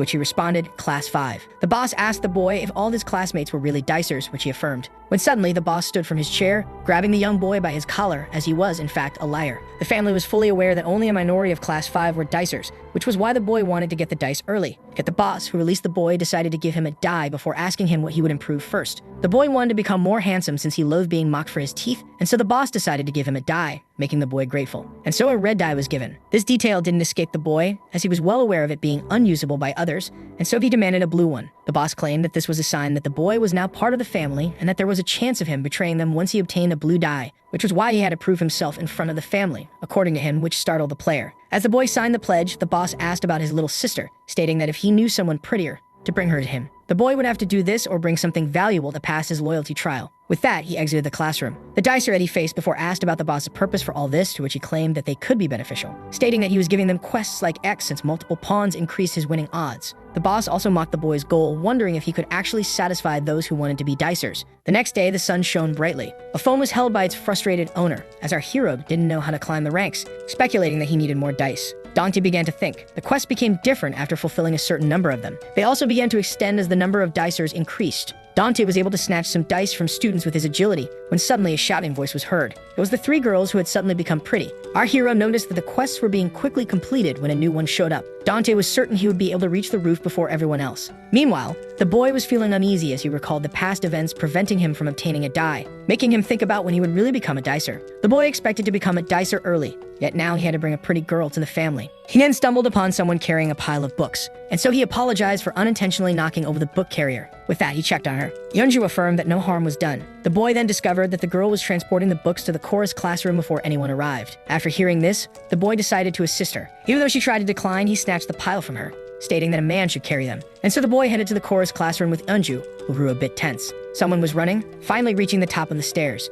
Dante opened the door, happy to be the first on the roof. Yet he wasn't. Taben had already collected the dice. The protagonist was left disappointed as the boy smirked with pride. The two dicers looked at each other in silence until Taben declared that he had something to say. Meanwhile, Yeonju and the boy arrived at the music room. The girl was really thankful for his help. The boy was uneasy, but just when the girl was about to thank him, something caught her attention. As he locked the door, leaving her intrigued and uneasy, the boy revealed that he found her really beautiful. Yeonju was confused as the boy stuttered. He asked her if she was a dicer. Even if Taben had something to say, the protagonist didn't care and decided to leave as he congratulated him on arriving first. But Taben wasn't done. Dante's curiosity was piqued when the first dicer stated that fights were going to happen between the newly formed groups of dicers and that he needed his help to contain the dice. Taben stated that the protagonist should help him since it was his doing, yet Dante stated that there was no need since the dicers most likely improved their lives. The protagonist then stated that people should be happy now, like Taben, who was transformed by the dice. But just then, the protagonist noticed someone running toward him. With that, he was able to evade Taben's surprise punch. The confused Dante asked about this sudden reaction, annoying Taben, who stated that there was no point in explaining since he couldn't grasp the gravity of the situation as he prepared for a round kick. But just as the protagonist evaded, the first dicer claimed that he couldn't start all over because of him, intriguing the protagonist. Our hero managed to block the next kick and gain some distance. Taben asked his classmate if he was still in love with his girlfriend, to which he didn't respond. This silence was the only confirmation the A-rank dicer needed. He explained that Yeonju was still unaware of dicers. If the community expanded, she would soon find out that Dante was a part of it, and so he asked him if he would mind. Meanwhile, back in the music classroom, Yeonju was intrigued by the word dicer. The boy explained that dicer referred to a person in possession of an abnormal dice that lets him enhance his physique and intellect, but Yeonju affirmed that she didn't know about it, that he didn't believe her, as it was very trendy in school, seeing how everyone began to improve. But just as the girl recalled all the odd events, the boy realized that she wasn't lying, and began to panic once he realized that she didn't have any dice, and suddenly pushed her. With that, Yeonju fell to the ground. Filled with regret, the boy apologized for his sudden burst. Yeonju was now lying on the ground, with the boy looking at her with a blush on his face. Just then, Dante and Taben each received a notification. A new quest was available. Back in the music room, the boy decided to offer the pretty Yeonju to the family in order to obtain a dice. But just as he asked her to stay here, she grabbed the book pile to stop him, throwing it on his head, making him release a scream in pain. And so the boy in pain grabbed the poor girl's foot, leaving her terrified. Back to the dicers, a new quest appeared, consisting of saving a girl from a boy in the music classroom. Dante speculated that the girl in question might be his crush, and so he rushed to the class, leaving her boyfriend behind. Our hero ran as fast as possible, before finally arriving at the music classroom and noticing something. Taben was already there, breaking the door. Dante speculated that the A-rank dicer had a special skill to arrive before him, but cut that thought short to focus, as he decided to break down the door, forcing it open with his shoulder. The protagonist was now in front of Yeonju and the boy. The girl noticed the protagonist, but before he could move, his shadow quickly passed him by, startling the boy as he grabbed him by the collar. Taben had the wannabe dicer against the wall. The first dicer was furious at the atrocious sight, yet the boy tried to explain himself. Meanwhile, a hand was given to Yeonju, who confirmed being unharmed as the protagonist checked on her. Dante was happy to see her safe, but as he helped her, Taben was still dealing with the boy, who stated that he only wanted to become a dicer. Yet the A-rank dice user didn't want to hear any of it, but the B-rank, on the other hand, was intrigued by these words. The girl asked her boyfriend to stop as she was unharmed. Dante also pleaded with him to put the boy down as Yeonju was safe, before screaming that the boy might end up dead if Taben kept this up. But just then, our hero was startled by his phone vibrating. Dante couldn't believe it. The quest was complete, and X decided to immediately reward the dicers. The protagonist was startled by this news, and so it began to appear, leaving the girl and the two dicers in complete shock. Just like that, Yeonju was left intrigued as it was her first encounter with the dice. 3 blue dice were now shining in the room. The girl was in shock as she picked up the mysterious objects, realizing that this was the object of pursuit of the boy. The boy getting beaten up confirmed that those were the dice in question. He claimed that just by using them, one could change anything about himself, but Taben ordered him to keep silent as he slammed him into the wall. The boy started to beg for mercy when a gentle hand came to help. Unju implored her boyfriend to release the boy, before asking about the dice appearing in the music classroom. The boy thought for a moment, before stating that someone in the room was in fact a dicer. Taben pretended to be clueless, leading to his girlfriend turning her gaze to the protagonist, but Dante also rejected the blame. His heart began to pound as all eyes were on him, but in the end he kept denying his true status. The protagonist grew worried as the uneasy girl dropped the case with her sad smile. After that, at sunset, Dante seemed to have noticed something as he was on his way. Our hero noticed a video game with "Game Over" written across its screen. He wondered if Uju was smiling because she realized that he wasn't telling the truth or if she was just at ease. Dante looked at the sky and remembered. The girl was now familiar with the concept of dice, and so the boy asked her about her intentions with those dice. To his surprise, she wanted to keep them since they apparently didn't belong to anyone. X was thrilled to have a new dicer, but our hero was startled at the idea of Yoonju becoming one. The girl thought for a moment. She then pointed out that the dice were the reason behind the boy's aggression, who deeply apologized, stating that all dicers were selfish, who began to form gangs, only accepting the best and treating all the wannabe dicers as servants. The blue dice were shining in the girl's hand. Yeonju stated that things like these dice should only be fiction, as she decided to take the dice to everyone's surprise and never put them to use to everyone's astonishment, leaving even X baffled. Back to the present, Dante was unsure, but he also thought that the world would be better without those dice. Meanwhile, at school, the boy was now face to face with the boss, who was now aware that Yeonju was in possession of 3 blue dice, refusing to roll them, and that both Dante and Taben claimed to know nothing about dicers. The boy confirmed, yet the other student didn't believe him, as he was certain that the protagonist was a dice user and almost sure when it came to Taben. This piqued the boss's interest, while the other student stated that he wanted to take his revenge. The boy was nervous, but then asked for dice as a reward for providing valuable intel. Even though the boss would have rather had Unju brought to him, he decided to grant his new minion his reward. Yet to his surprise, he received 2 red dice. The boss explained his system, stating that the boy went from silver to gold with 3 red dice and that he would receive a blue die once in sapphire and even better rewards once higher. The poor boy had a hard time believing it, but just as he reached his hand toward the boss, a tap was heard as someone hit the boy with a powerful kick in the upper part of the chest. Just like that, the other student laid the poor minion on the ground. The boss congratulated him for now being in control of his own strength, as the boy had a hard time breathing, unable to stand up. The other student then put his foot on his face, stating that he would make him a dicer, after he managed to create a scenario where he and Dante could face each other without being interrupted. The bell rang. As the day was over, someone began to question his next actions. The nervous boy regretted going to the family and offering them his sister's stuff, before remembering how one of them casually kicked him to the ground. The boy began to panic as he was supposed to set up a fight with Dante. If both he and Taben used dice, it would make it impossible for him to become a dicer. When suddenly, someone approached him. The boy began to blush as this person was wearing a skirt. A mysterious girl appeared, who asked the young man if he was truly talking about dicers, which he confirmed. And with a seductive voice, she asked the boy to share his story with her. Later, our hero passed by some children playing football, when suddenly the ball came bouncing his way. This intrigued the young man as the little children unintentionally sent it his way. But just as the ball was about to cross the road, to the children's horror, Dante's agility kicked in, and so he quickly halted the ball, before it could be run over by a car. Seeing the children running towards him, the protagonist kindly returned the ball, leaving them impressed. The kids began to praise the high schooler, stating that he looked like a superhero. This made Dante happy, making him recall the one and only Spider-Man saving a kid from a truck. The hero that everybody looks up to and has Mary Jane with him. The hero that gets to kiss the girl at the end of the movie. This made our hero wonder if he could obtain superpowers once he became a top dicer, as he watched the 2003 Spider-Man 2. Dante stared blankly at his screen as he began to wonder. He began to imagine how he would tell his crush about his identity as a dice user and how he only used it to help others. Dante began to picture himself fighting bullies and saving an innocent girl, and how Yoonju would admire him for it. Dante was sure that dice weren't evil. X confirmed and recalled how the girl thought of their users as simple-minded people. The mysterious person then proposed stealing the dice that she kept with her since storing them would be a waste, but Dante declined. Our protagonist was ready to tell his crush the whole truth about him being a dicer,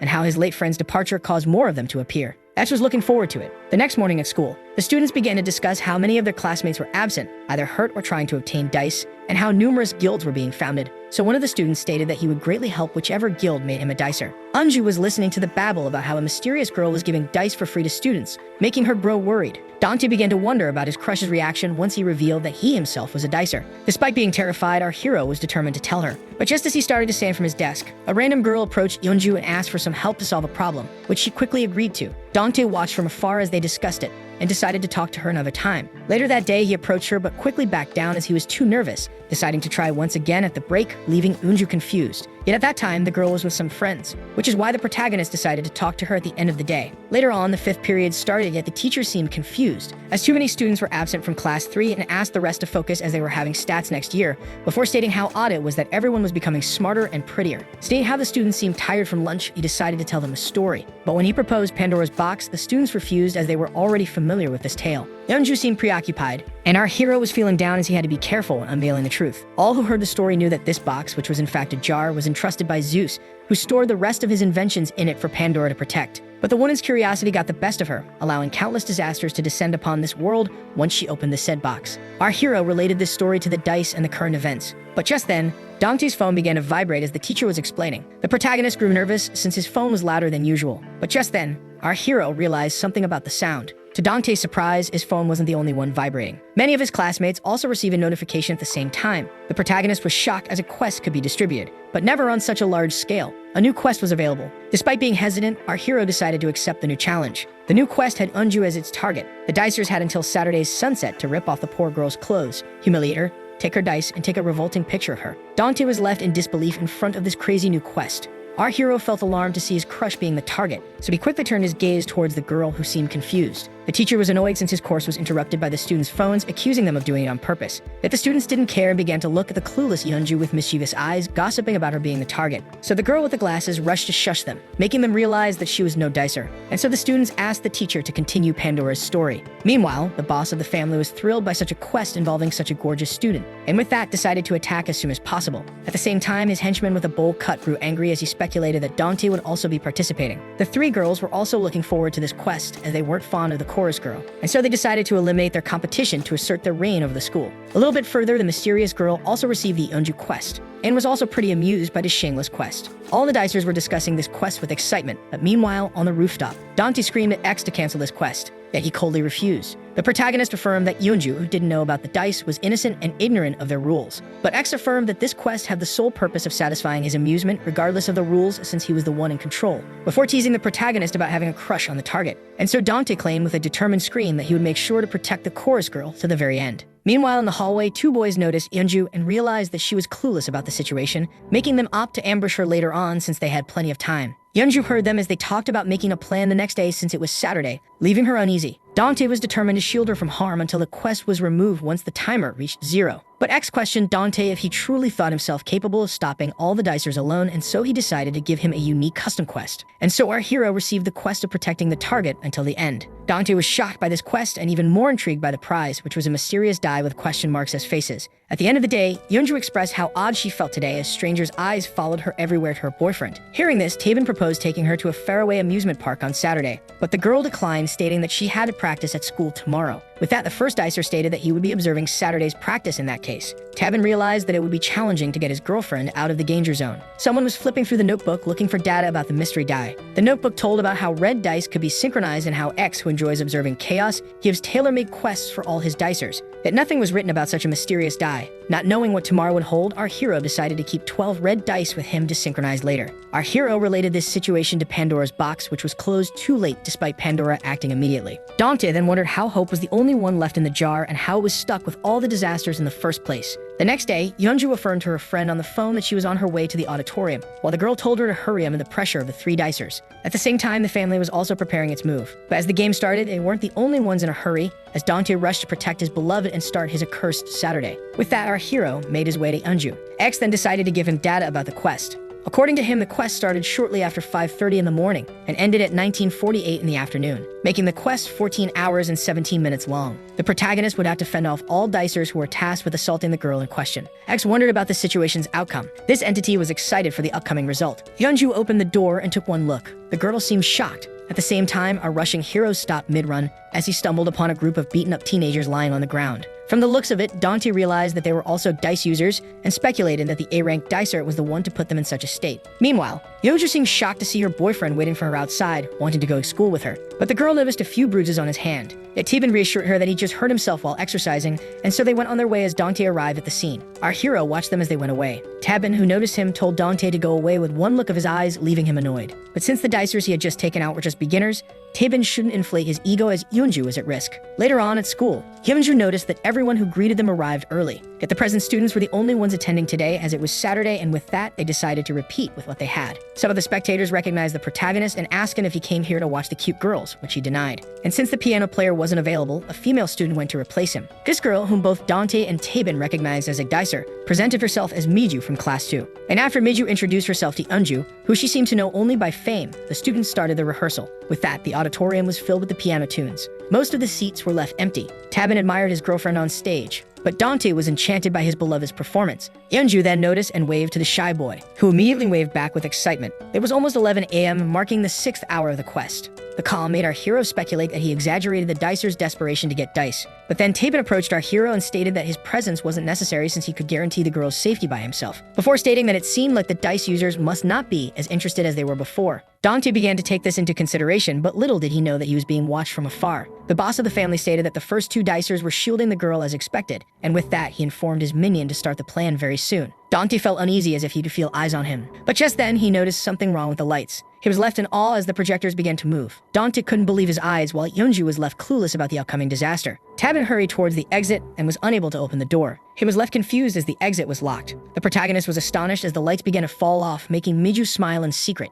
The heavy projectors were about to fall on the chorus girls, and so our hero rushed to the stage while warning the singers. But he was too late, as the projectors had already fallen. The horrified Dante was left in complete shock. Yeonju was completely baffled, as a certain death had missed her by an inch. Dante rushed to check on the girl, who confirmed being unharmed. Miju began to sneak near Yeonju with a smile on her face. Meanwhile, the boss of the family was watching from afar, and so ordered his minions to commence the next phase of the plan as one of them reached the power switch, cutting all electricity, plunging the whole auditorium into complete darkness. Both of the first dicers realized that this was someone's doing. Dante checked on the target once again, who confirmed being alright. But just then, an approaching figure activated its nocturnal sight. With that, Miju was able to see through the darkness, ready to catch the poor chorus girl by surprise. And so Miju grabbed the scared Yeonju from behind. The horrified girl wondered about her attacker, but Miju advised her to keep silent, threatening to disfigure her. With that, the terrified target was dragged away. Dante then began to call Yeonju's name. Our hero jumped on the stage to check on her. Despite his calls, our hero could only hear silence. The protagonist decided to use the light of his phone since he was blinded by the darkness.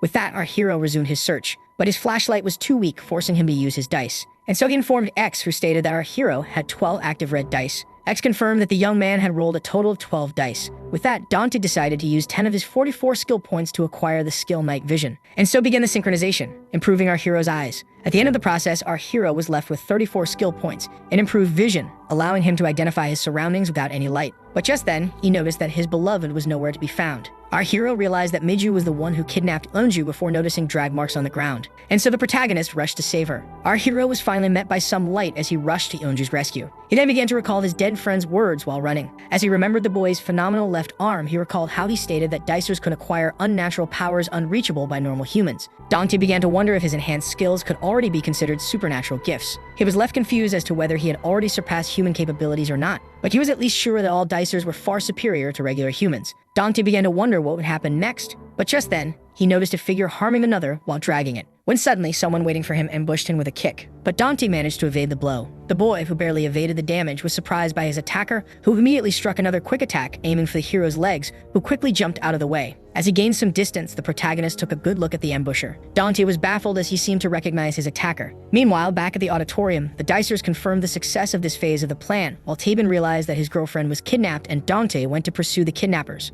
And so he decided to restore the lights in order to go after them. With that, he began to locate the power switch of the auditorium, and as soon as he located it, he rendered the distance perfect. With that, Taebin pressed the button on his phone and activated the power of teleportation that required a certain number of dice. And after entering the coordinates, he began the teleportation. With that, a circle of light appeared right under his feet, when he suddenly disappeared, leaving the members of the family confused. He stated to have witnessed a light, but little did he know the first dicer was now behind him, and so Taebin smacked the dicer's head into the glass, before driving him away, lighting up the room and restoring the lights of the auditorium, making the students wonder who restored the power. The boss of the family was left amazed and became thrilled at the idea of showing Taebin the power of his dice guild. Meanwhile, Yeonju was still being dragged by the female dicer, who opened the door and brutally threw her inside the classroom. But when Yeonju demanded an explanation, the girl stated that this was part of the deal, and even though she wanted to humiliate her herself, they were going to take pictures, leaving the target confused. Miju claimed that the girl wouldn't understand as it was a dice quest and that she would ask for help later on, before closing the door, leaving Eunju inside alone and terrified. Meanwhile, Dongtae asked his attacker,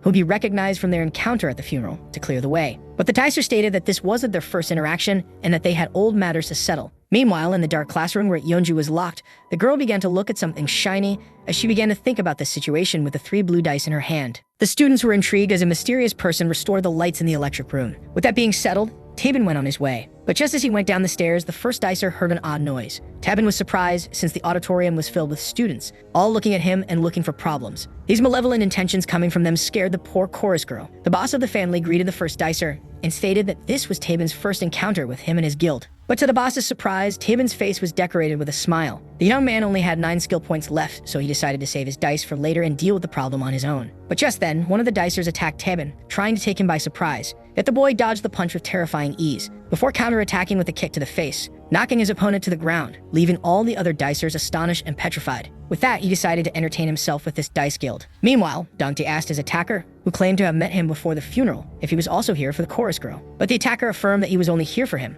not her. Dongtae, embarrassed, stated that he wasn't interested in him, making the dicer blush as he affirmed that he had no such romantic intentions. But instead, he was here because of the embarrassment Dongtae inflicted on him, confusing the protagonist, who recognized his attacker as Banchul's past bully. The dicer was happy that his target finally recognized him. Back then, he took pleasure in assaulting the poor student, before Dongtae entered the scene, ready to defend Banchul despite being recognized as the one being bullied before. But just then, the protagonist punched him in the face, knocking him off his feet. The confused, beaten-up bully could hear our hero helping his friend. He couldn't be more intrigued since the protagonist was the kid that everyone used to pick on. Just then, he watched Dongtae giving the boy something shiny, like he was too beaten up to recognize it as a dice. Later in class, he could hear the laughs and rumors about some students who were demolished by Dongtae, leaving him annoyed. The bully even recalled the punch, to the point where he began to wake up in a sweat after reliving the embarrassment inflicted by the protagonist in his dream over and over again. But the truth was then quickly unveiled to him, as he saw the dead body of the late dicer. The boy was speechless in front of this sight, as the ground was covered in blood right next to the alien dice. In the end, he decided to pick it up. Back to the present, he asked Dongtae if he knew what he thought after getting familiar with the dice, piquing his curiosity. The dicer was disappointed, stating that if he knew the powers of the dice before, he would have stolen all of them, leaving the protagonist baffled. The bully revealed that he wasn't sure of his actions due to the presence of a corpse, but as he recalled the event, he remembered it as a giant treasure where he only took a small portion. Seeing the bully laugh only made our hero angrier since his friend died that day. With that, the bully quickly charged at the protagonist, who barely evaded a kick to the face. As he dodged, our hero realized how fast his opponent was. But the bully wasn't done yet as he jumped into the air. Fearing the worst, Dongtae quickly flinched and evaded a devastating kick that was strong enough to damage the ground. Dongtae realized that this dicer focused on enhancing the power of his legs. But just then, the bully was about to catch him with a surprise attack, so the protagonist had no choice but to block the kick. That knocked him back a few meters away. The bully then claimed that the exhausted Dongtae didn't focus on his physical abilities, before stating that he overlooked one matter, and that he should have started to ready himself right when the number of dicers began to increase, before stating that he used the power of the dice to greatly enhance his own legs. Dongtae was a little quicker than his opponent, but that advantage was canceled by the bully's kick range, leaving our hero in a challenging situation since time was against him, seeing how Yoonju's safety was at stake. With that, he decided to beat the bully as fast as he could, and so began the fight between the two dicers and their respective stats. But meanwhile, Taebin was still stuck in the auditorium, since the fight was still going on. With the first dicer easily dominating his foes, Taebin was quick, and as soon as he turned, he broke a dicer's arm with a simple kick, defeating him with ease. This made the family members speculate that Taebin was practically invincible. The boss couldn't deny his amazement. He didn't want to resort to the 3 fire foxes, but this was the only way to deal with Taebin, who used 2 of his skill points to renew his strength. With that, he was ready to continue the fight. Meanwhile, in the equipment room, where the screams for help couldn't be heard, the chorus girl was desperate for someone to come and free her, before realizing that it was pointless, when suddenly she was struck by an idea and pulled out the blue dice in her possession. This made her think deeply, as she recalled how the boy from back then stated that these dice could be used to improve one's appearance or abilities by rolling them,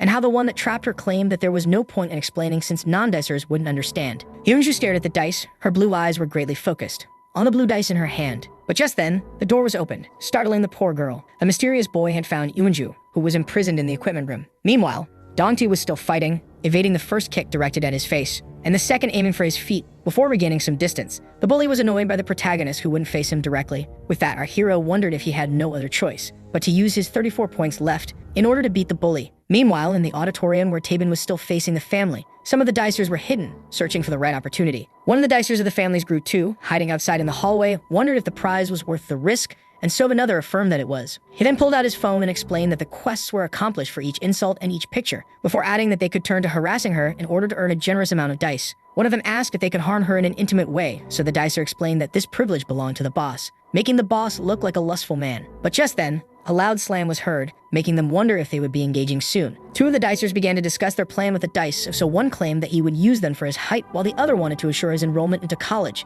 But just then, the fat boy approached the two students, recognizing them as dice users, and stated that the boss of the family would make him a dicer if the mission was successful, making the two of them look at him with uneasy eyes. Before claiming this to be a lie to the fat boy's surprise, stating that the red dice that the boss gave were just fakes that he bought at the store and that they got their blue dice elsewhere. They then advised him to copy the kid that was behind him and just flee the scene. But just then, the door was opened, and a member of the family ordered the students to engage against just one person. To their surprise, the student then stated that this was their chance to get as much dice as they wanted, motivating the troops to go into battle. And so they came face to face with Tabin, who was exhausted from the countless dicers he had single-handedly beaten up. To his surprise, more foes had appeared. The boss encouraged the members of Group 2, stating that Tabin was already tired and they only needed one good blow, before stating that he would also join the assault and that whoever vanquished him first would have the honor of doing the first quest with him, along with receiving lots of dice. And so the first one charged at the first dicer. But as soon as he attacked, Tabin was quick to react, and with just one hit, defeated the enemy dicer. Meanwhile, Dongti decided to use his skill points again. X then asked about the skill he desired to enhance. The protagonist decided to use 10 skill points on his agility. This made the bully laugh, since he assumed that Dongti planned to beat him using only his speed. After the synchronization was completed, X informed the dicer that he had reached the peak of his body's agility and was now at risk of injury, but our hero didn't care. The bully wanted Dongti to face him head-on, and so Dongti charged right at him, shocking the bully when our hero suddenly jumped. The protagonist was now in the window, to the dicer's surprise. The bully then decided to attack, only to miss and only hit the window, shattering it to pieces. This temporarily blinded him as he tried to regain sight of the hero, but little did he know Dongti was right behind him, ready to kick him in the head. Meanwhile, in the auditorium with all the beaten-up dicers, Tabin approached the fat boy, who was the only one not to attack him, just to notice a cutting knife in his hand. The first dicer was shocked to know that someone here aimed to stab him, so the terrified fat boy immediately dropped the weapon and denied his intent, begging Tabin to spare him as he was just a regular non-dicer. With that, the first dicer turned to the boss, who began to panic, seeing how he didn't expect Tabin to be so powerful. So he turned to his last minion, reminding him that he was here to become a dicer, and affirmed that if he didn't stand his ground right here and right now, he would never obtain such an honor. The fat boy reached for the weapon, stating that he wanted dice, and charged at the first dicer from behind, with his cutting knife in hand. Just like that, Tabin had been stabbed in the back. The baffled boy couldn't process it, as all he could see was the blood on the floor. Back to Dongti, the protagonist managed to kick the bully in the back of his head, and before he could even react, the dicer was knocked down. Dongti took a moment to catch his breath and checked that the bully was truly beaten. And with 6 hours and 15 minutes left until the end of the quest, our hero rushed to rescue his beloved, who had been startled by the door suddenly being opened by a shady figure, which left the girl speechless. His face couldn't be seen, leaving Unju curious about this person's identity. Meanwhile, Dongti kept searching for her while calling out her name. He waited for a response, yet only silence answered. The bully was left confused since the chorus girl was rumored to be in possession of dice that she refused to roll. This made him think of Yeonju as a prideful person who already pictured herself as perfect, while all the others struggled to become dicers, before pointing out that even Dongti used the power of the dice. With that, the angry bully asked the protagonist why he was so determined to protect such a person, leaving him speechless. But since there was no time to waste, our hero quickly resumed his search while screaming for the girl. Dongti first met his crush in middle school and first thought of her as an odd girl, but in reality she was an honest person with a noble heart. A girl that was nice to everyone and liked by all. Hanju was the crush of every boy, including the one she just greeted. She was thrilled to know that a familiar face like Dongti would be with her in a music class full of strangers. As she left with her friends judging her for talking to someone like him, our hero was surprised to see her being nice to the likes of him. With that, he began to recall the question asked by the bully as he went on his way lost in his thoughts. In the equipment room, the poor girl begged the stranger to stay away. The mysterious person was none other than the boy from the music class incident. Yeonju threatened to scream if the boy came any closer, but to her horror, he claimed that no one would come even if she screamed her lungs out. The boy stated that he was now a dicer, and that he came here with a different purpose. He then began to pull something out of his pocket. Unju began to fear the worst. The boy showed her his phone, and on it was a message from X, destined for Yeonju. Unju couldn't believe her eyes, and was intrigued by the mysterious application. The cheerful entity presented itself as X and claimed to want to converse with the girl. Meanwhile, in the auditorium where the shocked Tabin was stabbed by the fat kid, the first dicer punched his attacker away. As the knife fell to the ground, he stood there in silence and touched his wound, only to find blood on his hand. The stabber began to cry in horror. The boss of the family was thrilled, thinking that Tabin had lost the fight since he was stabbed, and suggested that he surrender now. But the dicer just stood there, trying to catch his own breath. The overweight boy deeply apologized, claiming it to be an accident, but the boss affirmed that it was intentional as he praised his minion. Tabin began to stare coldly at the stabber, who stated that he only wanted to become a dicer, with tears filling his eyes. At that moment, the A-rank dicer saw his past self in the scared boy, which put him in a tough spot. Back in the equipment room, where X presented itself to the girl, the entity stated that it was the game master that had set his player after her. Yeonju realized realized that X was the one offering dice to the students and asked him to reveal himself. But X ignored her, stating that he had a question, as he was curious about Yeonju, who refused to use his dice. Since she had enough time to think about the privileges of dicers, X assumed that she just thought herself better than the rest, or like him, just enjoyed the chaos. He then pointed out that everyone was suffering because of their situation before asking Yeonju if she didn't want to perfect herself. Back at the auditorium, the sight of a stabbed Taebin restored the morale and courage of the family members, who were confident they could win without the fox's intervention. As for Dante, he kept running around the school searching for her. The protagonist wasn't sure why he wanted to protect Taebin's girlfriend, who would probably be disappointed to learn that he was a dicer, and might even loathe him, and yet, his feelings for her were enough of a reason for the protagonist's will to protect Yeonju. And so he screamed her name again. The girl was shocked by the sound of the distant screams. As she recognized the approaching voice, Dante was now near the equipment room. To everyone's surprise, but Yeonju was suddenly silenced as she tried to signal her position. The boy paused for a second as he was sure he had heard a voice, and with that resumed his search. Now the equipment room was rendered noiseless. The poor girl tried her best to scream, but the horrified Yeonju was rendered powerless as the boy restrained her body and mouth. With that, Dante kept going further away. The startled girl noticed that X wanted to continue their conversation in peace, and so he asked her again about her being against the use of dice, but she couldn't express herself with the boy holding her mouth. After regaining the freedom of speech, the chorus girl affirmed that she was far from being superior to others. X began to mock her as he realized the girl was trying to live with what she had. This made Yeonju think in silence, before asking X if his dice would also allow one to change the entourage of the dicer just like it changes him. This question shocked both the game master and the player. The nervous X played off as a joke, stating that he never gave it a thought. Yeonju stared at the screen with cold eyes as X grew curious about the person the girl was trying to reshape. Despite her insisting, the game master refused, wanting to hear the girl's motive first. Yeonju realized that it was impossible to change others since X didn't confirm it, but he then pointed out that he didn't affirm the opposite either. He then proposed that Yeonju use the dice in order to find out for herself. The confused girl thought for a moment before finally asking the game master about the purpose of all his quests, to which he responded that he was only doing it for the thrill of the game, an answer that horrified the poor girl. X enjoyed watching everyone play in the palm of his hand in exchange for the dice that desperately helped them perfect themselves, before asking Yeonju to join the game. The crazy game master desperately wanted her in his game, but Yeonju declined, stating that she would never become a dicer. This left X disappointed, seeing the girl's interesting potential as a dicer. Before waving goodbye to Yeonju, who then witnessed a light, an intense purple light emitted from the boy's screen, startling both, announcing a slight change in the quest, making her fear the worst, as their coordinates had been leaked to all. The dicers were shocked by the quest update that added a GPS. All dicers and Yeonju were on their guard, as X added the target's real-time location along with increasing the mission's rewards. And with the time limit remaining the same, X encouraged all the players to charge right at the girl. Yeonju saw that she truly was the target of a quest. The boy then asked X if he truly was free to use Yeonju as he pleased, which she confirmed. And so he grabbed the poor girl and pinned her against the wall. But just then, they heard a voice ordering the boy to stop. Dante entered the scene by breaking the door. The boy then remembered that all dicers were aware of Yeonju's location. But just then, the protagonist kicked him in the head, knocking him unconscious, which amused the game master, saving Yeonju from traumatizing harm. Dante then tried to catch his breath, before asking and impressed Yeonju if she was injured, and was then relieved to know that she was unharmed.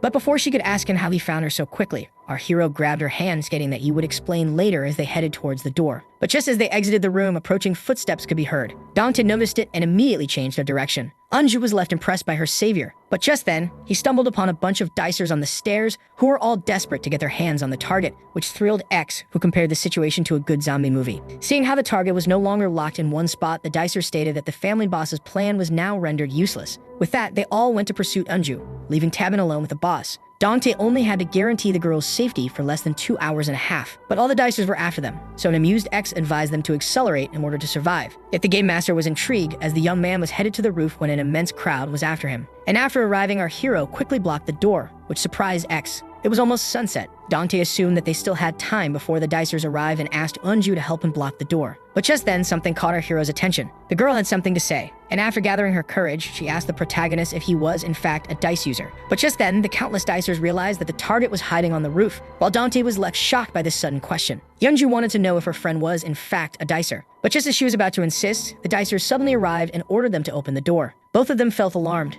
especially the protagonist, since there was a long time left before the end of the quest. And so he promised the chorus girl that he would tell her everything later, since it was urgent for them to immediately run away. But to his surprise, the girl grabbed him by the sleeve. The crying Yeonju began to beg him. She stated that she was now aware of why everyone was coming after her, and that doubt had entered her heart, fearing that her protector might betray her. But the dicers were getting close to entering, putting our hero in a tough spot. Yeonju promised that she wouldn't be surprised by his words, as she begged him to tell the truth, leaving him in a difficult situation, not knowing how to explain. He had no idea how to begin his explanation as he recalled all the crazy past events. And so Dante finally told Yeonju that he was a dicer. Meanwhile, The dicer was unable to force the door open since he had focused his skill points on his appearance rather than his strength before asking the other one about his use of the points. They then asked the strength-focused dicers to raise their hands as they were desperate. But in order to break down the door, a fight broke out since this would allow the agility-based dicers to obtain the high ground. Yet just as they argued, a voice ordered them to halt their idiocy. Miju and her friends had now arrived at the scene. One of the dicers stated that they were arrogant to arrive like that and ordered them around, earning himself a cold stare from the girl on the left. The one with long hair explained that the sun would set in 1 hour, which is why they should focus on the quest to obtain dice.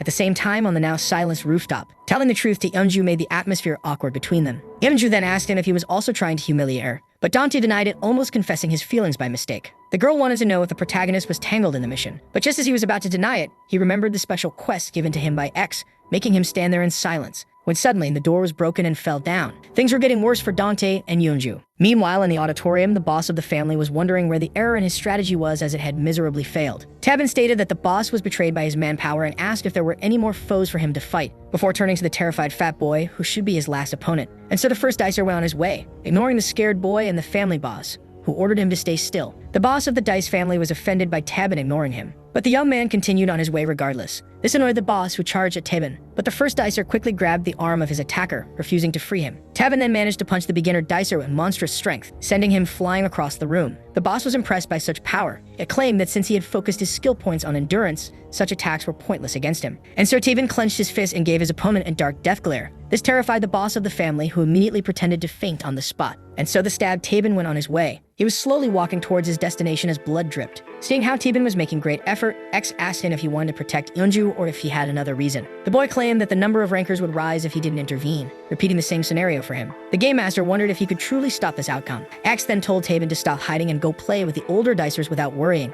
allowing anger to rise in his heart. Meanwhile, on the roof, our heroes had been found, and so the dicers charged all at once at the target. Dante and Yeonju tried to flee, but there was nowhere to run, as they were now cornered by all the hostile dicers who were desperate to achieve this lucrative quest. With that, the situation of our hero was rendered hopeless. Tabin did his best to reach the rooftop despite the pain, leaving a trail of blood behind him. X teased him about it and proposed using his 2 remaining skill points to heal his wound, but Tabin affirmed that he could manage. As less than half an hour remained until sunset, the quest was close to ending, but the target was now cornered by her hunters. Dante was well aware that they just needed to hold their ground until the end. But this task proved to be quite challenging, and so he tried to think of a solution. He wondered if he should use all of his 24 skill points to enhance his physical ability and jump with Yeonju, but quickly scrapped the idea, as a lack of points would only result in hurting the girl. And even down there, dicers were also waiting for them. But just as he was thinking about the course of action, one of the students charged at them with a pair of scissors in his hand. The protagonist managed to evade the stab and was left baffled, along with Yeonju, upon noticing the weapon in his hand, before defeating him with one punch,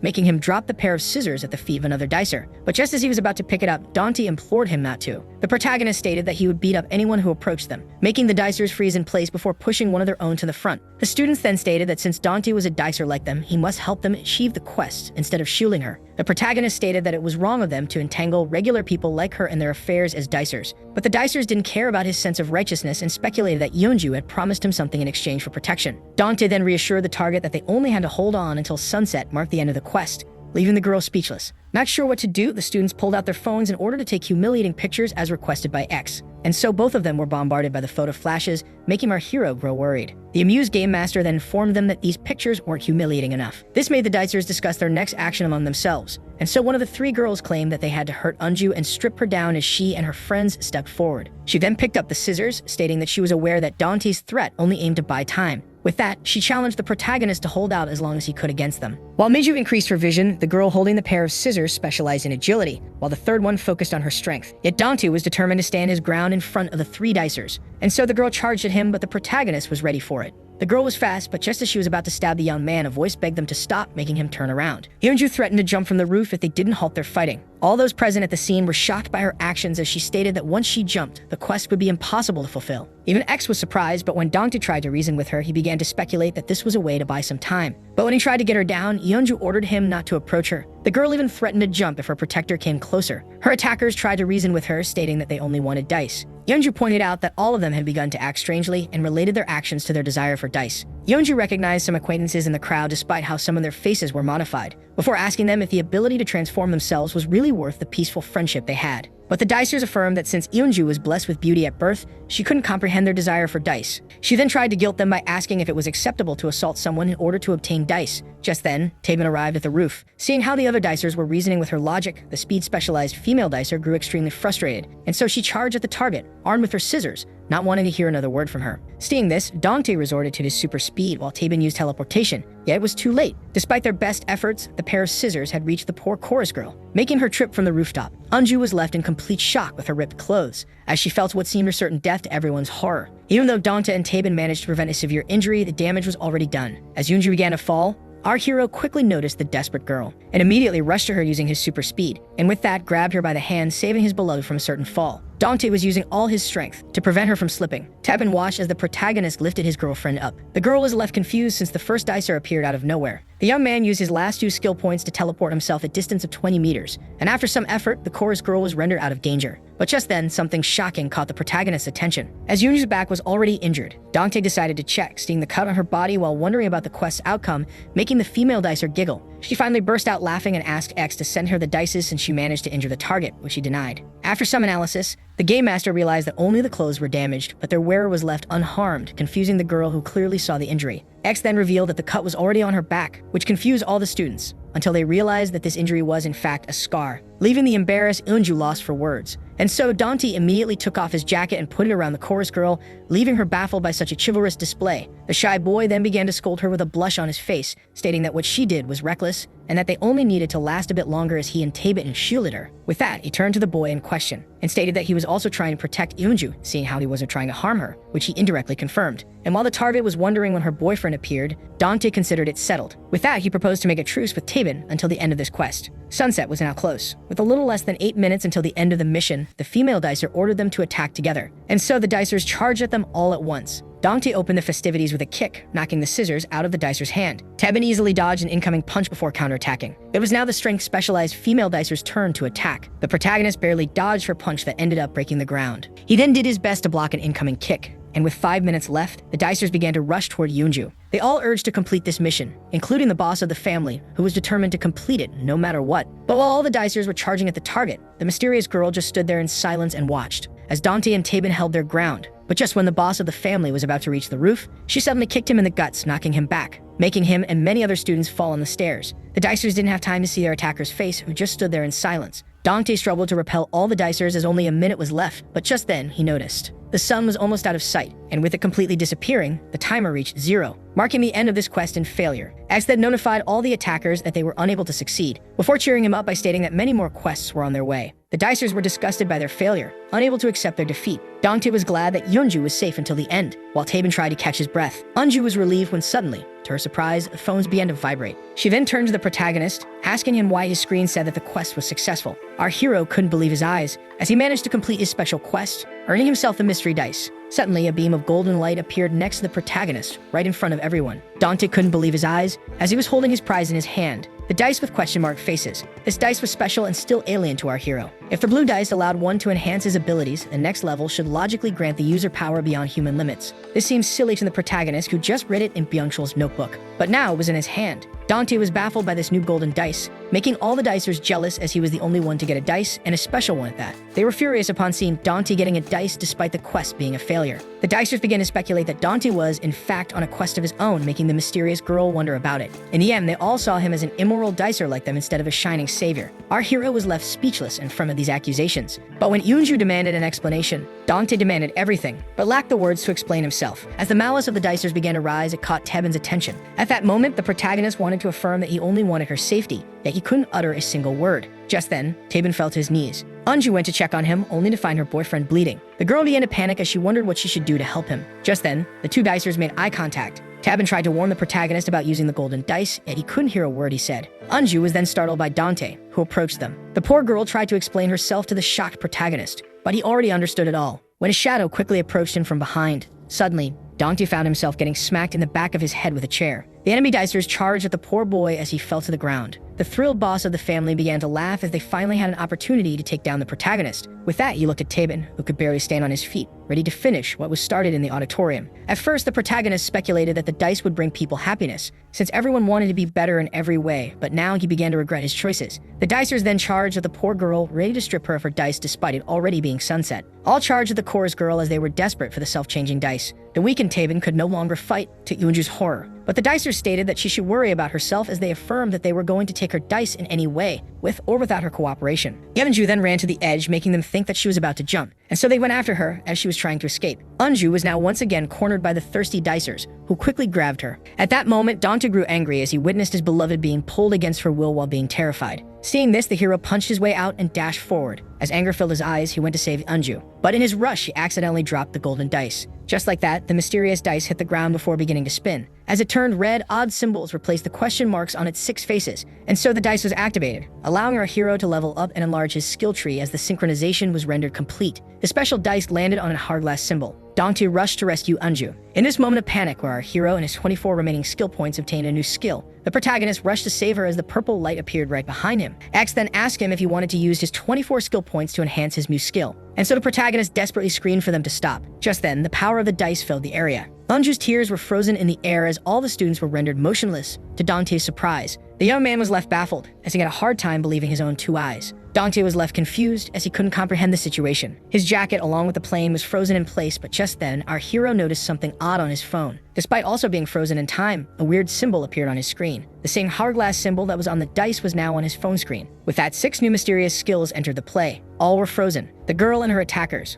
along with Tabin and the head of the family. Dante began to look around, still baffled by what had just happened, as he was the only one granted mobility while everything else was frozen. And so he approached his phone, only to pick it up and find a hourglass icon on it. When suddenly, the phone began to vibrate in the boy's hand as it showed a countdown. X confirmed to the young man that he really was the one to stop time, and that he obtained this ability by using the gold dice. This skill was called Time Pause, allowing its user to stop the flow of time for 10 seconds for each skill point used and granting motion to anything he touches. As the game master confirmed that everything would remain motionless if Dante didn't touch it, it made him realize that he had obtained an inhuman power. X then proceeded to congratulate the young man on becoming a ranker. The term ranker intrigued the young man. Dante then speculated that each one obtained a different ability based on his dice roll, like Tabin, but the game master advised him to focus on the little time his skill had left. Our hero was left with 3 minutes of time freeze. He wanted to take Eunju and run away with her, but the time he had left wasn't nearly enough. And even if they managed to escape, Eunju would still be the dicer's prey with the blue dices in her possession. It would also be impossible for the girl to leave the stabbed Tabin behind. Dante found the situation to be challenging, but he then looked at the head of the family and suddenly got an idea. With the time freeze still being active and Yoonju's clothes being ripped off, our shy hero did his best to cover her with his jacket without looking. And when his hand came in contact with her, a confused Yoonju was startled as she was rendered free from the time freeze. The panicked girl then turned to Dante. Our hero reassured her that it was okay now, and then asked the confused girl to follow his plan. Dante was determined to end this quest once and for all. Just then, the skill effect had reached its end and the flow of time resumed its course.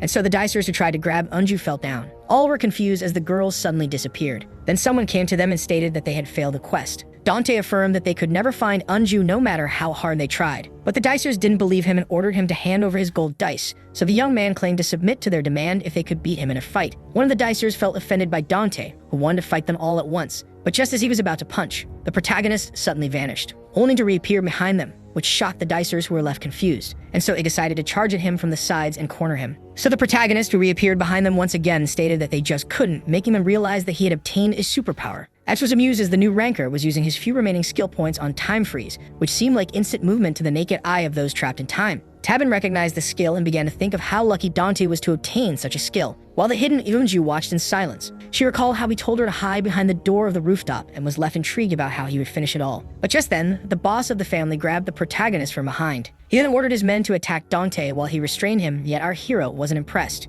And just as the first minion was about to land his punch, he was frozen in time once again. The boss of the family, who happened to be touching our hero, was left baffled and confused. He began to panic as all motion was suddenly stopped, realizing that this was the ranker's doing. But just then, the dicer slipped and was grabbed by the shirt right before falling. Just like that, Dongtan held him by the neck, as he was completely rendered at his mercy. The boss of the family screamed at the protagonist to unhand him, but Dante then pointed out his poor choice of words. So the dicer began to beg him not to let him fall over the rooftop. This made the ranker smile as the time freeze reached its end, allowing the goons to find their boss in such a position. Dante then claimed to have an announcement to make regarding the spread of the dices, asking them how they became familiar with the game master, making the rest of the dicers discuss it among themselves. The protagonist stated that the dice began to spread a month ago, and that the first dicer should be aware of his insinuation, as he began to recall a particular event that happened at school. Just then, all the dicers realized something important, and while Tabin began to fear the worst, Yeonju was left confused. It all started with the death of Byungchul, whom Dante had personally made a dicer, which meant that all of them had him to thank for the dice, leaving the masses in shock. Yeonju couldn't believe it, but the protagonist seemed to have more to say, and so he announced that he would be making his own dice guild,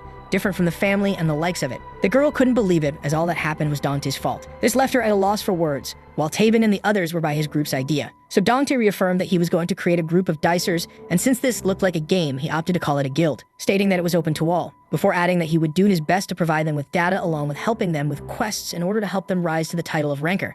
To S's amusement and everyone's shock, the protagonist then stated that they were all free to accept or decline the invitation, before affirming that he would be showing no mercy to his future enemies. The boss of the family used the opportunity to invite the dicers to join his guild instead. Hearing this, Dante tightened his grip, making his hostage fear the worst, but the protagonist threw him out of danger. The boss was glad to regain footing on the ground. With that, he made his escape, promising to come back with his family. Hearing this, the 3 female dicers left the scene, as they were uninterested in such a proposal. As Dante watched them leave, the dicers were curious if Dante would really help with the quests without demanding bribes, and if he would really give dice to the regular students that demanded them. Dante affirmed that he would be true to his word, but had 2 main conditions to impose, piquing the curiosity of the crowd. The first being that it would be forbidden to entangle normal humans in their affairs. Tabin was shocked as the protagonist stated that each dicer was responsible for his own actions while doing quests as the second condition. Tabin realized what the new ranker had in mind since he couldn't control people's actions on his own. He would try to ensure Yoonju's safety by forming a guild to make it possible. The protagonist affirmed that he would assist them in becoming rankers. With that, the chorus girl should be safe. As he turned to her and saw her terrified, he thought of how she wouldn't want to get near him anymore. With that, he walked towards her, thinking of how he wanted to show Yeonju that he didn't encourage the use of dice, as the mysterious girl watched from afar. The protagonist thought of how the numerous awaiting days would help him prove himself. It was now nighttime and our hero returned home, marking the end of the long day. The exhausted protagonist realized that his mother was still outside. But just as he was about to take off his shoes, the hero collapsed right there on the ground, as this long day felt like months for him. But just when he began to consider sleeping on the spot, Dante lost himself in his thoughts. Earlier that night, Yeonju thanked him and Tabin from the bottom of her heart before stating that she would continue her way home alone from here on. But she then looked at Dante with sad eyes, as he was the one to make their late classmate a dicer. Our hero stayed silent as the girl blamed him for the changes at school. She then asked if her boyfriend was also a dicer, fearing the worst. Dante then remembered that the girl didn't witness him using his abilities. So the protagonist lied, stating that Tabin never used a dice, but just then, she asked about the place he found his first dice. Dante claimed to have found it on his own, as it mysteriously fell from the heavens, leaving X disappointed as silence settled between Yeonju and him. With that, Yeonju went on her way,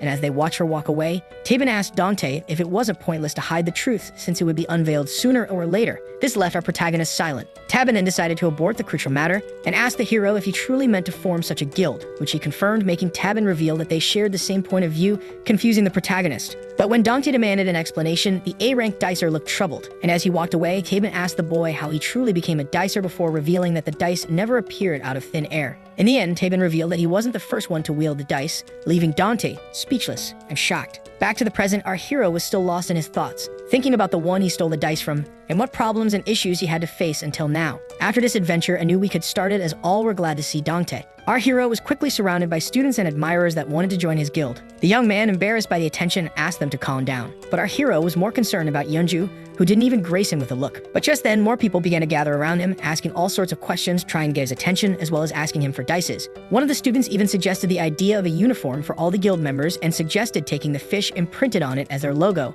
which didn't convince the protagonist. They then began to ask him about the first physical ability they should focus on and how he chose to boost his agility. Everyone was trying to get his attention using every way possible, so the embarrassed protagonist had no choice but to accept all of their demands. Suddenly, a girl stated that this meant Dante agreed to spend the weekend with her. The young man raised his head, confused to look at this person. A beautiful girl stood in front of him, claiming to have his word. As she gave him an innocent smile with a small blush on her face, the protagonist didn't know what to say, before finally asking the girl about her identity, who just said that she would send him a text later on. But just when he realized that the girl already had his number, she began to run away, preventing the protagonist from uttering a single word. One of the students was intrigued about this mysterious girl, so another one revealed that he was surprised to learn that this was their classmate, Mio. As Dante tried to recall her name, the two boys discussed how she was unrecognizable due to the fact that she was also a dicer. When the dice first began to spread, she was one of the many students who didn't attend school for a short time. The class was shocked to learn that this was Mio, yet the students still had trouble remembering her. The girl was first known as An Yu Dui. This made the student remember her as the fat girl with pimples and glasses who spent all her days studying,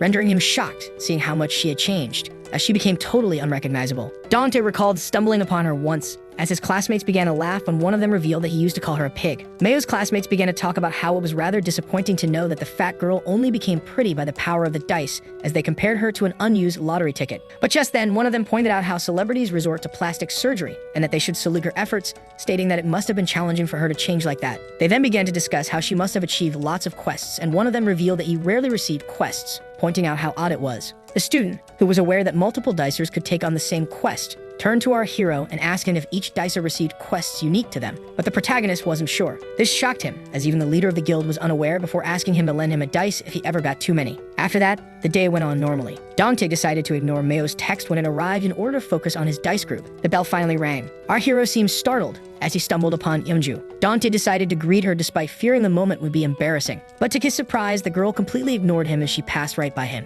The shocked boy speculated that she didn't see him when he was spotted by two freshmen. The girl wanted to know if Dante received her letter, so he nervously tried to explain himself. Meanwhile, Yeonju was preoccupied, having a lot on her mind, as she recalled how some of the girls she tried to greet were talking behind her back, and the other day when her classmate asked her for help solving a different kind of problem. The girl with glasses asked Eunju for her dices, which shocked her, and how she found her music book disfigured when she opened her locker. On the torn-out cover, some girls wrote how she was an egotistical prick who saw herself as perfection and wouldn't let any girl reach her level. But Yeonju decided to take a deep breath and drive away all the negativity. Once in front of the chorus room, the girl opened the door, immediately apologizing for being late. But to her surprise, the room was empty, making her feel uneasy. Just then, a couple of female dicers were passing by when something caught their attention. The three girls recognized Yeonju as the target of last week's quest, stating how unfortunate she must be. They then began to talk about how prideful she must be since, according to rumors, she saw herself as too perfect to use her dices. Seeing this, the girls discussed if they should scare Eunju in order to get her dice despite the rules of Dante's guild, but one of them claimed to not care about his conditions.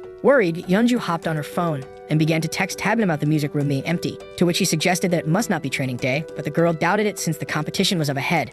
Eunju, who decided to wait for the rest, then asked her boyfriend where he was. When suddenly the door opened, making the happy girl speculate that the rest had finally arrived, it wasn't the case. Eunju was left confused as three total strangers walked into the chorus room. The female dicers presented themselves as freshmen who had a question to ask, making Eunju grow worried. But one in the front accused the once popular girl of drooling on her reflection, while the other two tried to hold their laughter. Eunju began to fear the worst as the female dicer cracked a smile full of malice and pulled out a razor blade, leaving her terrified. Just then, someone walked by the classroom and heard Eunju screaming in distress. Having recognized the voice, the girl rushed inside. Mio quickly opened the door and was left shocked by what she was seeing, having noticed the razor blade. Mayo walked in on the bullies trying to restrain Eunju's arms and legs in order to harass her. The chorus girl turned her gaze to find her classmates stepping through the door. Seeing this, one of the dicers warned Mio that she had a razor blade. Eunju watched in silence as the bully grew scared of Mayo's gaze. Just then, to everyone's surprise, the girl began to walk out of the classroom. As she walked away, Mayo could hear the bullies laugh, having speculated that Mayo was unwilling to help Yeonju. And so, Mayo stopped. The annoyed girl felt obligated to do what was right. With that, she returned to the chorus room, ordering the bullies to stop, and when the armed one tried to cut her, Mayo struck her with a powerful kick to the wrist, making the razor blade fall from the girl's hand as she agonized in pain. She then asked them if they really wanted to keep fighting, and so the scared bullies decided to run away, leaving Mayo alone with Eunju to thank her. But just then, the dicer burst out in anger and began to scream at the chorus girl for being such an easy prey to the numerous dicers with her unused dice. As Eunju apologized, Mio turned her gaze to the razor blade, and when asked if she was harmed, the chorus girl affirmed that she hadn't been injured. Mio then stated that this made them even, which confused Eunju. The dicer revealed herself as Mio to her classmate, who was glad to see her. Eunju revealed that she grew worried since Mio had been absent for a while before pointing out how she became a dice user. But the female dicer found it ironic how she didn't mention how much she had changed, unlike the other students who began to gossip about her. Yet when Eunju pointed out that she liked the old Mio, the dicer didn't want to hear any of it. The dicer then stated that the shocked girl was still the same as ever. And with that, Mio went on her way. As she walked away, she advised Eunju to learn how to shield herself from hostile dicers, since she would not be aiding her in the future, which Eunju agreed with. But before leaving, Mio decided to ask Eunju about something. The female dicer wanted to know the chorus girl's opinion about Dante. Just then, the ball entered the basket, marking the success of the quest and the appearance of more dice. Kim Hyun-ki and Yang Portang earned 1 blue dice each. Dante began to wonder how long he would be able to hold the guild together as the number of quests increased. Just as a student was showing off the numerous quests he had accomplished, his jealous friend revealed that he didn't receive any. Seeing how each dicer had his own quests, they began to think that X picked favorites, as they also began wishing for a big event where they can earn a generous amount of dice. Back in the music classroom, Yeonju began to think of what the protagonist was to her, before finally revealing that she only saw him as a friend. But Mayo wanted to know if she saw him as something else. Yeonju revealed that she considered Dante a dear friend of hers until the chaos that happened last week. Mio deduced that this was due to him saving her, but Yeonju was unsure if he just protected her in order to complete his quest. This made the female dicer burst out in anger since the chorus girl related the protagonist's selflessness to a simple quest. Unju was then shocked upon learning that the guild was formed in order to protect her, leaving her to reflect in silence. But in the end, Maya was relieved that she only saw Dante as a friend. Mio then revealed that she didn't think that being a dicer was a sin, which is why she couldn't comprehend why Yeonju rejected dices. Since all the girls couldn't be as happy and beautiful as her, all of them tried their best in the best way they could. As she walked away, Meo stated that Yeonju was graced with everything this life had to offer. The chorus girl watched the female dicer walking away, unable to utter a single word, as frustration began to build up inside her heart. Yeonju revealed that life didn't give her everything. Dark clouds began to appear in the sky, making the students realize that the rain was near. But Dante just stared at the dark clouds with something in the back of his mind. Meanwhile, in the library where Taben was doing his research, the game master stated that the young man was pushing himself too hard since he already had 5 available quests that could make him a ranker, before pointing out that Taben was doomed to start over since he couldn't go back in time as he invited him to a more enjoyable game. The dicer didn't deny it yet was sure that he could change the course of events. With that, the amused game master stated that he would be foreseeing Taben's heroic attempts to rewrite the past. Just then, the boy noticed the rain and began to look at it with a sad nostalgia in his eyes. He began to recall that night when that person suggested that Taben offer his life to him since he didn't want it. The mysterious person then saved the young man from a certain fall, stating that today he met his fall, and that today he shall also rise. Taben then began to recall another memory, where he met his mysterious savior once again with unconscious young men at his feet, as he asked him not to fear him. The mysterious person asked Taben to come forth instead since he had offered him his life. He then slapped his hands on the table, snapping out the painful past. The bell rang as the rain continued to fall. Our hero forgot to bring an umbrella and began to wonder about his next course of action. But just as he was lost in his thoughts, the protagonist was snapped back to reality by Mio, who proposed to share her umbrella with him. The rain kept falling. The snails enjoyed such weather while people went on normally about their day. Mio decided to break the silence, asking the protagonist, who had been standing in the rain, if he didn't like sharing an umbrella, which he nervously denied, so Mio asked him to get closer. With that, the two dicers were now shoulder to shoulder, and since this was his first time under an umbrella with a girl, Dante began to blush. The protagonist decided to break some ice, and so he pointed out how Mio must have gathered a large number of dices and asked her when she became a dicer, making her expression change. She revealed that she started the day Byung-chul fell to his death, making it even more awkward for our hero. Dante let out a nervous laugh and changed the subject, asking her opinion about the guild she had just joined. But to his surprise, she wasn't a part of the guild. This made Dante compare his failed conversations to a baseball match, but just when he was about to give it his last shot, Mayo interrupted him, wanting to ask him a question. Dante was left shocked when the girl asked him if he was in love with Yeonju. With a red face, the shaking hero began to make excuses, stating that the girl was already seeing Taben, so he wouldn't set his sights on her, making Mio think that he didn't like Yeonju. The nervous young man tried to claim that he only saw her as a friend and that all the boys liked her. This made Mio giggle, stating that the protagonist didn't know how to hide his feelings. Dante stated that his feelings were now history as his eyes saddened. Mio wanted to know why he was attracted to her, and so he began to think. The protagonist revealed that he fell in love with Yeonju because she stayed the same while conversing with everyone. To him, she was someone like no other. Mio understood this well, as she recalled the time the chorus girls showed her kindness and helped her. But just as she was lost in her thoughts, she was snapped back to reality by Dante screaming at some children. After he made her hold the umbrella, he rushed to help a kid that was being bullied by the others. Dante then checked on the little boy and asked him to stop crying while the bullies claimed that he would never be allowed to play with them. Such heroism drew a small smile on the girl's face as she held the umbrella above Dante and the boy's head. After that, the protagonist explained that he saw the dice as a chance to become a hero who would help those in need, earning himself Unju's attention and admiration. But when he tried to brush it off as a stupid idea, the blushing Mayo revealed that she admired him. This flattery left them both with a blush on their faces. The surprised Dante then thanked her. The rain was almost over.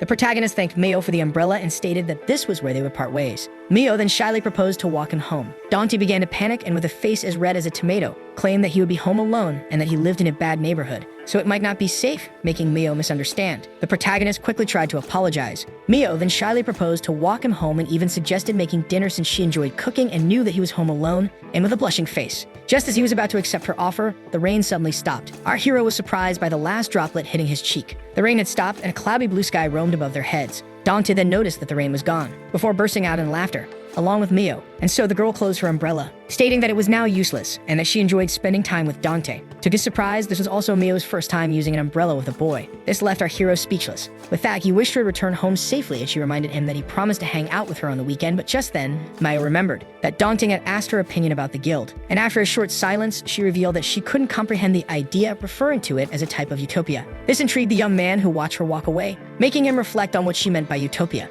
Later that same day, Dante began to recall his adventures as a dicer and how Mio admired him for who he was. He thought that the past Ken wouldn't believe what kind of person he would become, and that he wouldn't have become it if it wasn't for Yeonju, who thought that he only aided her for his own sake. But just then, he tried to recall what the female dicer had said. Just then, he received a notification, which left him shocked, as it was a special quest to earn a gold dice from the game master. Meanwhile, Yeonju looked at Dante's jacket with wondering eyes. At the same time, the boy was searching the web for the term utopia. Our hero finally found the definition. The term utopia meant an ideal place, but as Dante focused on the second definition, which made it refer to a place of solitude, our hero finally understood what the girl meant back then. The next day at school, a student came to Dante asking if he recognized him, yet the protagonist didn't. To his surprise, the student was happy with his reaction. It was then revealed that he was his classmate who sat right in front of him, Sungchul, who used the power of many dice to alter his appearance, implying that he had completed many quests. At the same time, a female dicer was telling her two friends how they should improve each trait of their faces separately. Meanwhile, an arm wrestling match quickly ended with a crushing defeat that shattered the desk. As the loser asked his opponent how many skill points he used on strength, someone warned them not to damage the desks, while another student informed his friend that he was going to use his blue dice in order to pass today's pop quiz,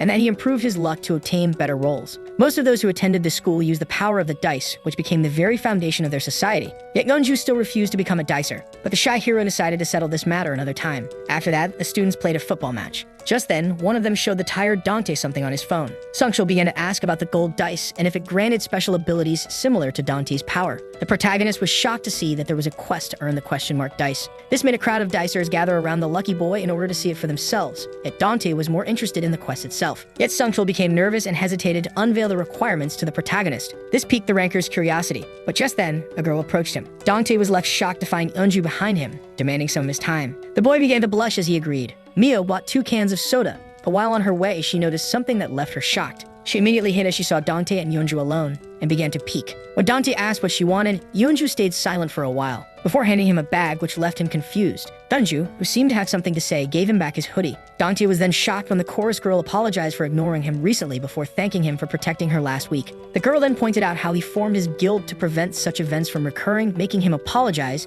stating that he couldn't think clearly, so she affirmed that there was no need. Our blushing hero thanked the chorus girl for understanding. When Yeonju asked if he was harmed, the boy tried to flex his strength, making her state that he was still the same. The boy then pointed out that he had more dices than anyone, before sharing a laugh with Yeonju as Mio listened to them in silence. Dante, who stated that it had been a long time since they conversed like this, asked the girl if she was still getting harassed by dicers. Yeonju paused for a second as her eyes saddened, as she recalled her massacred chorus book along with the 3 junior girls and how Dante's guild was the only barrier between her and the bullies. But she claimed that everything was alright. The confused protagonist then asked about the day of Yeonju's competition, which she stated would occur on Sunday. Mio heard him as he promised to watch the competition. Yet the chorus girl stated that she wouldn't be participating, which surprised the boy, seeing how hard she trained, and so Yeonju revealed that all the others had left the club as she walked away. But when the dicer asked for an explanation, the girl quickly bid him farewell. And when he tried to stop the chorus girl by grabbing her shoulder, he was shocked to see her eyes filled with tears. Dante was baffled. The young man apologized, stating that he only wanted to express his gratitude. Dante then asked what was bothering her. Yeonju revealed that none of the other girls attended training after becoming dicers.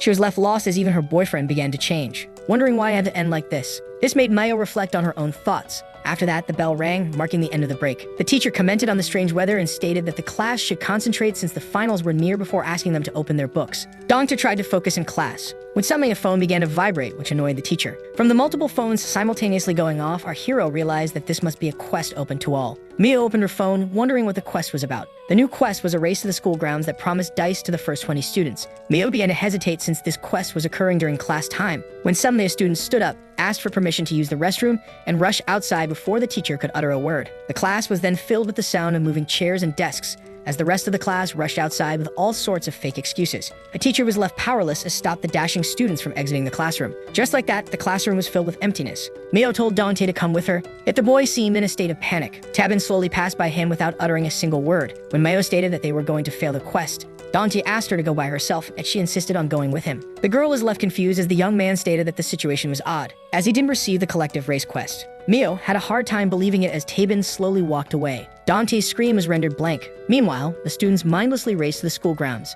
The teacher hopelessly ordered them to return to their seats. The instructor then rushed outside, asking the 3 remaining students in her class to wait for her. Demju silently began to shake in frustration. A shocked Mayo asked Dante why he didn't receive a new quest, yet even he couldn't comprehend it. The girl then asked X why he was driving Dante crazy, but the game master stated that he wasn't to blame since he had a good reason for his actions. Despite having all authority over quests, the game master revealed that even he had to follow the rules and that Dante was well aware of the reason behind his penalty, which left the young man confused. And so, Mio rushed outside of the class. The girl tried to stop Tabin as she was convinced that he was a dicer who had some intel on the situation. Hearing this, the young man stopped and kept silent, before declaring that he had no obligation to help them even if he knew what was going on. This made Mayo realize that Tabin was aware of something, so the boy stated that he was aware that something was wrong. Mayo wanted to know why people like her receive more quests than others. She also wanted to know why she obtained the quest for the gold dice earlier than the rest of the dicers. Stating how Mayo had a promotion quest to hand was a supplementary reason for Tabin not to answer her question since it would become a nuisance. This triggered the female dicer who grabbed him by the collar, but just then, Dante asked her to stop, stating that his intel wasn't necessary. The protagonist claimed to have come to a theory, and if it was accurate, it meant that the quests received by Tabin were getting fewer, a statement that shocked the young man. Meanwhile, in the school grounds, all the dicers rushed to get one of the first 20 victorious places. The students ran as fast as they could. Hex counted 17 students who had completed the race, when suddenly someone grabbed the girl by the shoulder. It was none other than Sungshul, who threw the girl behind in order to take her place in the race. The boy was happy to have secured himself the 18th place. But just as he was about to claim his reward, someone quickly grabbed the dice. Sungshul asked the boss of the family to give him back his dice, yet the bully quickly claimed the boy's reward for himself, stating that the owner of the dice would be whoever used it first. But just when the boy began to demand his dice back, the boss of the family knocked him out with one punch, filling him with some sort of satisfaction. This marked his 3rd victim, as he was tasked by X to steal blue dice from 5 dicers in order to complete his promotion quest. With that, he began to search for his 4th prey. One of the dicers was disappointed since there wasn't any other quests, so a second one advised him to have a little patience when the 3rd tried to turn their attention to something. Even the boss of the family was intrigued, as to everyone's surprise, someone began to climb up the stairs. Meanwhile, the shocked Mio demanded an explanation as to why both top dicers weren't receiving quests. Dante stated that Tabin didn't receive the Yeonju quest last week, which he unintentionally confirmed with his silence, making him recall something Byung-chul had mentioned. The late dicer stated that every dicer received quests proper to him that reflected his true identity. At first, the protagonist compared it to a game where one chooses the race of his character, but he then began to wonder if there were also conditions. Dante speculated that the dice didn't just appear out of thin air, but were instead made using a type of energy source, which intrigued Mio. The young man theorized that the obvious reason behind his immediate transformation and X sending him fewer quests was that he himself wasn't the same as he once was. Meanwhile, the student continued to climb the stairs. One of the dicers recognized him as the student council president. After clearing his throat, the student council president boldly announced the X Sports Festival before ordering the baffled crowd to begin clapping. This triggered the dicers, who demanded that the president get down this instant. But as they rushed to take him down, he claimed that the game master himself had tasked him with this. The student council president then showed his phone as proof that X gave him the quest of announcing a quest. But the dicers, who normally received the quests on their phones, began to complain that the president had to announce this one. And so he resumed his speech, forcing all the irritated students to clap their hands. The game master was using the president of the student council as a middleman in order to announce his newest quest. Everyone was left confused when asked to gaze at the dicer right beside him. The game master declared that person as the dicer's respective opponent, as they were tasked with defeating 3 dicers in order to get 2 dice and beating down a familiar face in order to earn 3. Meanwhile, Mayo was left shocked, since Dante began to receive fewer quests because he wasn't the same. But the protagonist explained that it was more complicated. In the past, Dante desired to transform himself, which he did by becoming a dicer. But the more he became his ideal self, the less he had to accomplish, which meant that something was constantly diminishing. At the same time, the dicers were baffled by the game master's fighting quest. Some speculated that it was a joke, but X claimed that his quests were perfectly clear. The game master stated that this was almost the same as a regular race through the ranks. But just as the uneasy dicer stated that the members of the guild were different, a shadow charged at him from behind. But he noticed it too late, and just like that, the student was the victim of a surprise attack. Meanwhile, Dante began to wonder what could have changed about him. But just then, the 3 dicers came to the same conclusion. Meanwhile, one of the dicers began to mercilessly beat the other student, making him beg for mercy with a mouth full of blood. But the student recognized his attacker as his classmate and then asked him not to fight him. And he didn't want to hear any of it since X would grant them dice if they fought and won against someone they were familiar with, making the attacked dicer fear the worst. When suddenly, the ambusher himself was surprised by a kick to the face, knocking him off his opponent, who thanked his mysterious savior. Yet this dicer, who tried to catch his breath, had an uneasy look on his face as he asked the one he just saved if he wasn't fully beaten yet. The attacked dicer had a hard time comprehending those words, but was immediately alarmed when his savior began to assault him. At the same time, while Dante was theorizing what must have been constantly decreasing, Tabin's nostalgia resurged, as he also once realized that the energy source must have been desire. The past Tabin tried to get Muyang's attention. This happened 9 months ago. A younger Tabin had to yell the boy's name in order to make him remove his earphones and finally lend him an ear. The young man was angry at Muyang since he was always in solitude with his music, so as a music lover, he didn't see the wrong in living as such. But Tabin stated that he wasn't here to talk about it, but to inform him of the work process of the quest. Muyang's smile quickly faded as he asked the young man what he had discovered. So he began to explain how the quests are fueled by desire and how it controls the type, quantity, and quality of the quest. Tabin came to this conclusion by observing Muyang and the rest of the rankers. The ranker agreed with Tabin and began to praise him for using his skill points in order to enhance his intellect, making him very happy. The beginner dicer then continued, stating that the ranker, who was receiving fewer quests, gifted him a dice in order to have someone that would procure him additional dice. This claim threw the shocked ranker into a judgmental silence, but Tabin reassured him that he would give him all the dice that he needed since he was the one that helped him. Muyang then explained that this wasn't the case since desire always resides in the heart, and since it was dependent on its holder, it would soon start to demand again after being fulfilled. Desire could only be extinguished by something more ideal. Yet Tabin couldn't understand the meaning behind these words and asked the ranker about the reason behind making him a dicer, yet Muyang didn't give a straight answer. The ranker got up and revealed that the game master promised to change the game rules once there were enough rankers, before asking Tabin if he was also curious about X's future plans. This made the beginner dicer reflect in silence. Muyang then excitedly suggested finding all the rankers and teaming up with them at the right moment, before stating that Tabin should sharpen his appearance in order to shock his bullies. With that, he proposed going to meet the others, which an excited Tabin agreed with. But from that day on, Tabin could no longer predict Muyang's plans and thoughts. Yet when he finally understood it all, he was left too shocked to process it. An agonizing scream echoed through the cloudy sky. The poor boy that was being lifted off the ground by the neck began to beg for help, before crumbling right before the shocked Tabin's feet. The young man began to shiver in the presence of Muyang. Another boy ordered the girl behind him to immediately flee once he deployed his powers, and so the ranker activated his special ability, allowing him to tear parts of the ground. Just like that, the young man acquired floating projectiles. The female dicer used this opportunity to flee, jumping to the rooftop of the next building. And so the ranker launched his attack, aiming at Muyang. Despite giving it all his effort, the dicer's target suddenly disappeared, leaving nothing for him to hit other than the ground, leaving him shocked and confused. It looked like his opponent had vanished. But just as he began to search for him, Muyang began to appear behind his target, claiming that he was different from the other rankers who were completely helpless against his time stop. He then grabbed the ranker's neck with extreme strength and broke it, making him fall at Tabin's feet. The ranker tried his best to address Tabin, begging him to run for his life, which horrified Tabin. With that, Muyang began to approach the only dicer left as he asked and not to be feared. After all, he shouldn't run from the one he pledged his soul to. But Tabin was too scared and tried to escape his once savior. Muyang watched him in disappointment as he activated his time stop. The panicked Tabin tried to run as fast as he could, when Muyang suddenly appeared right in front of him to his horror, before grabbing him by the collar. He begged the dicer to free him, yet Muyang, who stated that the boy who came to know the truth about the dice betrayed him, claimed that it was the ranker who betrayed the group that he had formed. Tabin hopelessly tried to punch and kick his way out of Muyang's grip, yet his efforts were pointless. The ranker then looked at the boy, who had tears in his eyes, and stated that the first dice enhanced human abilities while the second one allowed them to transcend human levels. But before he could talk about the third level of dice, the female dicer ambushed Muyang from above, releasing Tabin from his grip. Just like that, the powerful dicer was almost knocked off his feet. The girl then looked at the boy and told him to escape, and so he gritted his teeth and used his special power in order to teleport himself away. The boy then tried to catch his breath, thinking that he was now safe since time stop wouldn't allow its user to travel such a distance. But when he turned his gaze to the result of the fight, Tabin was baffled as he witnessed the female dicer's fall, making him release a scream filled with pain and despair. Muyang claimed that it was now over, with him and Tabin being the last ones standing, stating that the boy could never escape him with just distance. And even if the boy lived undercover and started all over again, the dice would sooner or later reach his hideout, before claiming that he could never escape him or his past. Back to the present, Dante was shocked to see Tabin sweat as nervousness filled his eyes. For the first time, they witnessed how Tabin was thrown into a complete state of panic. The boy began to sweat and shiver in panic. This made Mayo and the protagonist worry, but when Dante tried to check on Tabin, the boy affirmed that he was alright and that he shouldn't concern himself with him.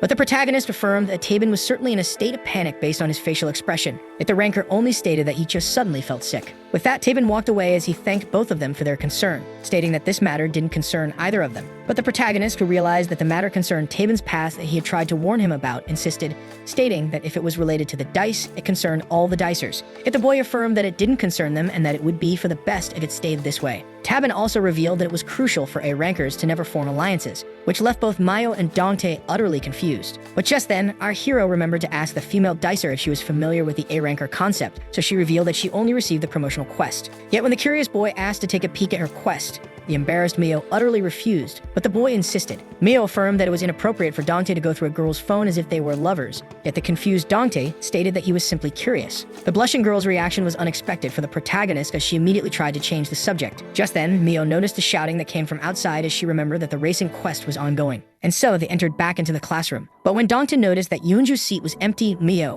who went to the window, was shocked by what she saw. The girl then asked the dicer to quickly come and see, and to his surprise, an all-out brawl had broken loose among the students. This made the boy wonder what type of quest it might be, to make dicers mercilessly fight each other like this. Meanwhile, the boss of the family was enjoying the chaos as he continued to snatch dice, rendering him one steal away from the gold dice. Yet when the dice's rightful owner tried to claim it back, the dicer responded with a punch to the gut. Meanwhile, the girl that tried to assault Eunju with a razor blade began to pull the hair of another female dicer who was agonizing in pain, severing some of her hair in the process. The bully looked at the crawling girl with cold eyes as she tried to escape while begging for help. In the end, the crying girl gave up on the quest and the dice that came with it, which the bully found pathetic. The assaulted female dicer promised to never fall to such greed ever again as she screamed for help when she noticed Eunju standing in front of her. Dante felt alarmed to see her down there with all the dice users that endangered her, and so the protagonist rushed to Eunju's aid while Mio demanded that he wait for her. Just like that, Maya was left shocked and alone in the classroom. Meanwhile, the girl cried her heart out as she apologized to Eunju and begged her for help, so Eunju reassured her that everything would be alright. The bully recognized her previous victim and began to mock her as she demanded that she surrender her newest one, yet was left irritated when Eunju refused to abandon her friend. Eunju then pulled out a spray as she claimed that the bully was the only one insane here. The dicer realized that she was threatened with pepper spray and began to make excuses, stating that a dicer couldn't be endangered by such a weapon. But Eunju stood her ground as she was certain that even dicers weren't immune to pepper spray. Despite her fear, the chorus girl was determined to shield her friend. Just then, the teacher, who was annoyed by the fighting students that escaped their classroom, ordered them to immediately halt their chaos. Eunju was startled by the man, who was shocked to see the top student be part of such barbarity, and ordered her to regain her seat as he tried to stop the fights, so she asked him to be careful. The bully decided to use this opportunity to charge at the distracted chorus girl. At the same time, our hero rushed down the stairs in order to rescue his beloved, while Maya was left alone with her thoughts. The female dicer thought that Dante was still the same boy that didn't look back at how he mentioned that the desire of every dicer impacted their quests. This made her wonder if the promotional task of hanging out with the protagonist at his house was what she truly desired. Just then, Maya realized how she truly felt about Dante. Meanwhile, in the hallway, Taeban was determined to vanquish Murion once the increase of the rancor numbers marked the debut of the hunt. At the same time, the bully tackled the chorus girl, making her fall to the ground and lose her pepper spray. Eunju tried to locate her weapon while the angry dicer tried to assault her. The girl began to panic and tried to reach the pepper spray, but immediately felt alarmed as the bully tried to punch her in the face. When suddenly, Dante arrived and used his skill, Time Stop, stopping the flow of time and petrifying Eunju and the bully, along with the teacher and all of the fighting students. Dante, who was getting used to the skill, decided to use all the stat points that he saved in order to maintain Time Stop for 40 seconds. And so he decided to rescue Eunju and her friend before putting an end to these fights. But just then, among the petrified students, a shadow began to move. Our surprised hero was certain he had seen a figure moving. This left the protagonist confused since he clearly saw a moving person, and so he began to call it out. He had no response, so he screamed once again. But all he could hear was the silence created by Time Stop. The game master then jokingly implied that the rancor was just fooling around after freezing time. This made our hero speculate that this was all the fruit of his imagination. But just then, he was surprised as his time freeze reached its end, which resumed the flow of time for Eunju and the bully. But just then, her fist was intercepted. The bully was shocked to see Dante appear out of nowhere to intercept her punch. Eunju was also surprised to see the protagonist. The female dicer began to shiver in fear as Dante, who didn't want to harm girls, ordered her to stay away from Eunju. Just like that, the bully ran away. And so the crying female dicer then rushed to hug the chorus girl and apologized for giving her the cold shoulder in fear of being inferior to the others in case she didn't become a dicer. The girl was really grateful to Eunju, who came to her rescue. But the chorus girl affirmed that Dante was the only one to thank, since she was too powerless to shield the others. Eunju then asked the protagonist if he knew the reason behind the game master's actions, and if he truly enjoyed such mayhem. Dante looked around to see two girls fiercely fighting. At that moment, the teacher rushed to separate two other dicers fighting, while Eunju was curious about the purpose that X was trying to fulfill. But just then, one of the dicers accidentally hit the teacher in the head with his monstrous strength. All felt alarmed as the man crumbled to the floor. Dante, Eunju, and the student who hit the teacher by accident looked in disbelief. All had a hard time believing that a teacher was harmed. And so his opponent, who began to panic, grabbed him by the collar, yet he affirmed that he didn't harm the man on purpose. When suddenly, Dante screamed for all to stop the chaos. All were surprised as the protagonist ordered them to halt their fights.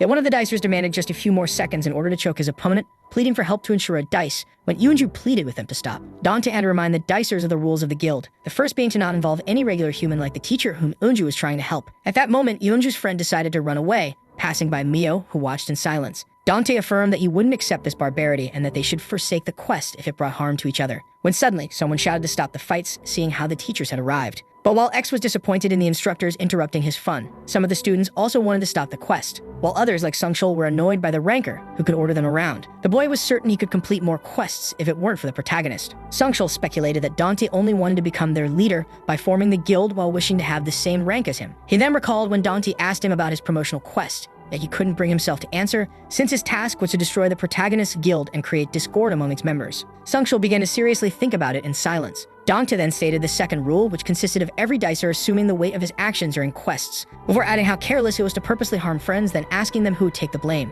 The sun began to set. Inside the principal's office, the principal was furious at the teachers who couldn't discover the reason behind their students' terrible behavior, and so they tried to explain themselves, stating that none of them talked when interrogated as if they were under a sworn silence. The game master, who found the adults boring, affirmed that anyone who ratted him out would be deprived of quests. So the principal recalled how they mentioned that the students had their phones on them while fighting, and they explained how they only found the lock screen when inspecting the devices. This left the room filled with his disappointed silence. And so the teachers and the principal decided to leave this matter unpunished, seeing how it happened shortly after a student's death, marking the end of the field quest. Later that night, the boss of the family let out a hysterical laugh since he managed to steal his 5th dice during Dante's speech. And so he immediately rolled it in order to complete his promotional quest of stealing 5 dice from other dicers. With that, the game master granted the boss of the family a gold dice. The dicer was very excited to finally become a ranker, and so he began to celebrate, seeing how he would now be able to use unnatural powers like Dante and Tabin. Without any weight, the boss of the family immediately rolled the dice, wishing for great power. He was looking forward to receiving his new power, and when he looked at his prize, the excited boy found the suit symbol, leaving him utterly confused.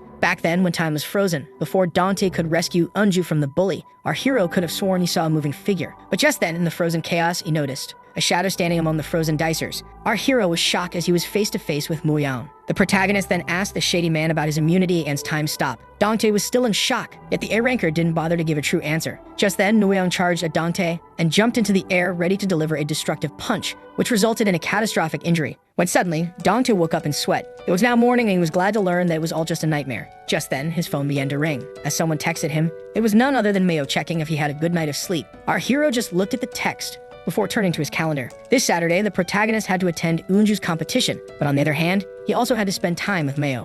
So the video ends here. If you don't want to miss the next part, activate the notification bell, and see you next time on Tob's channel.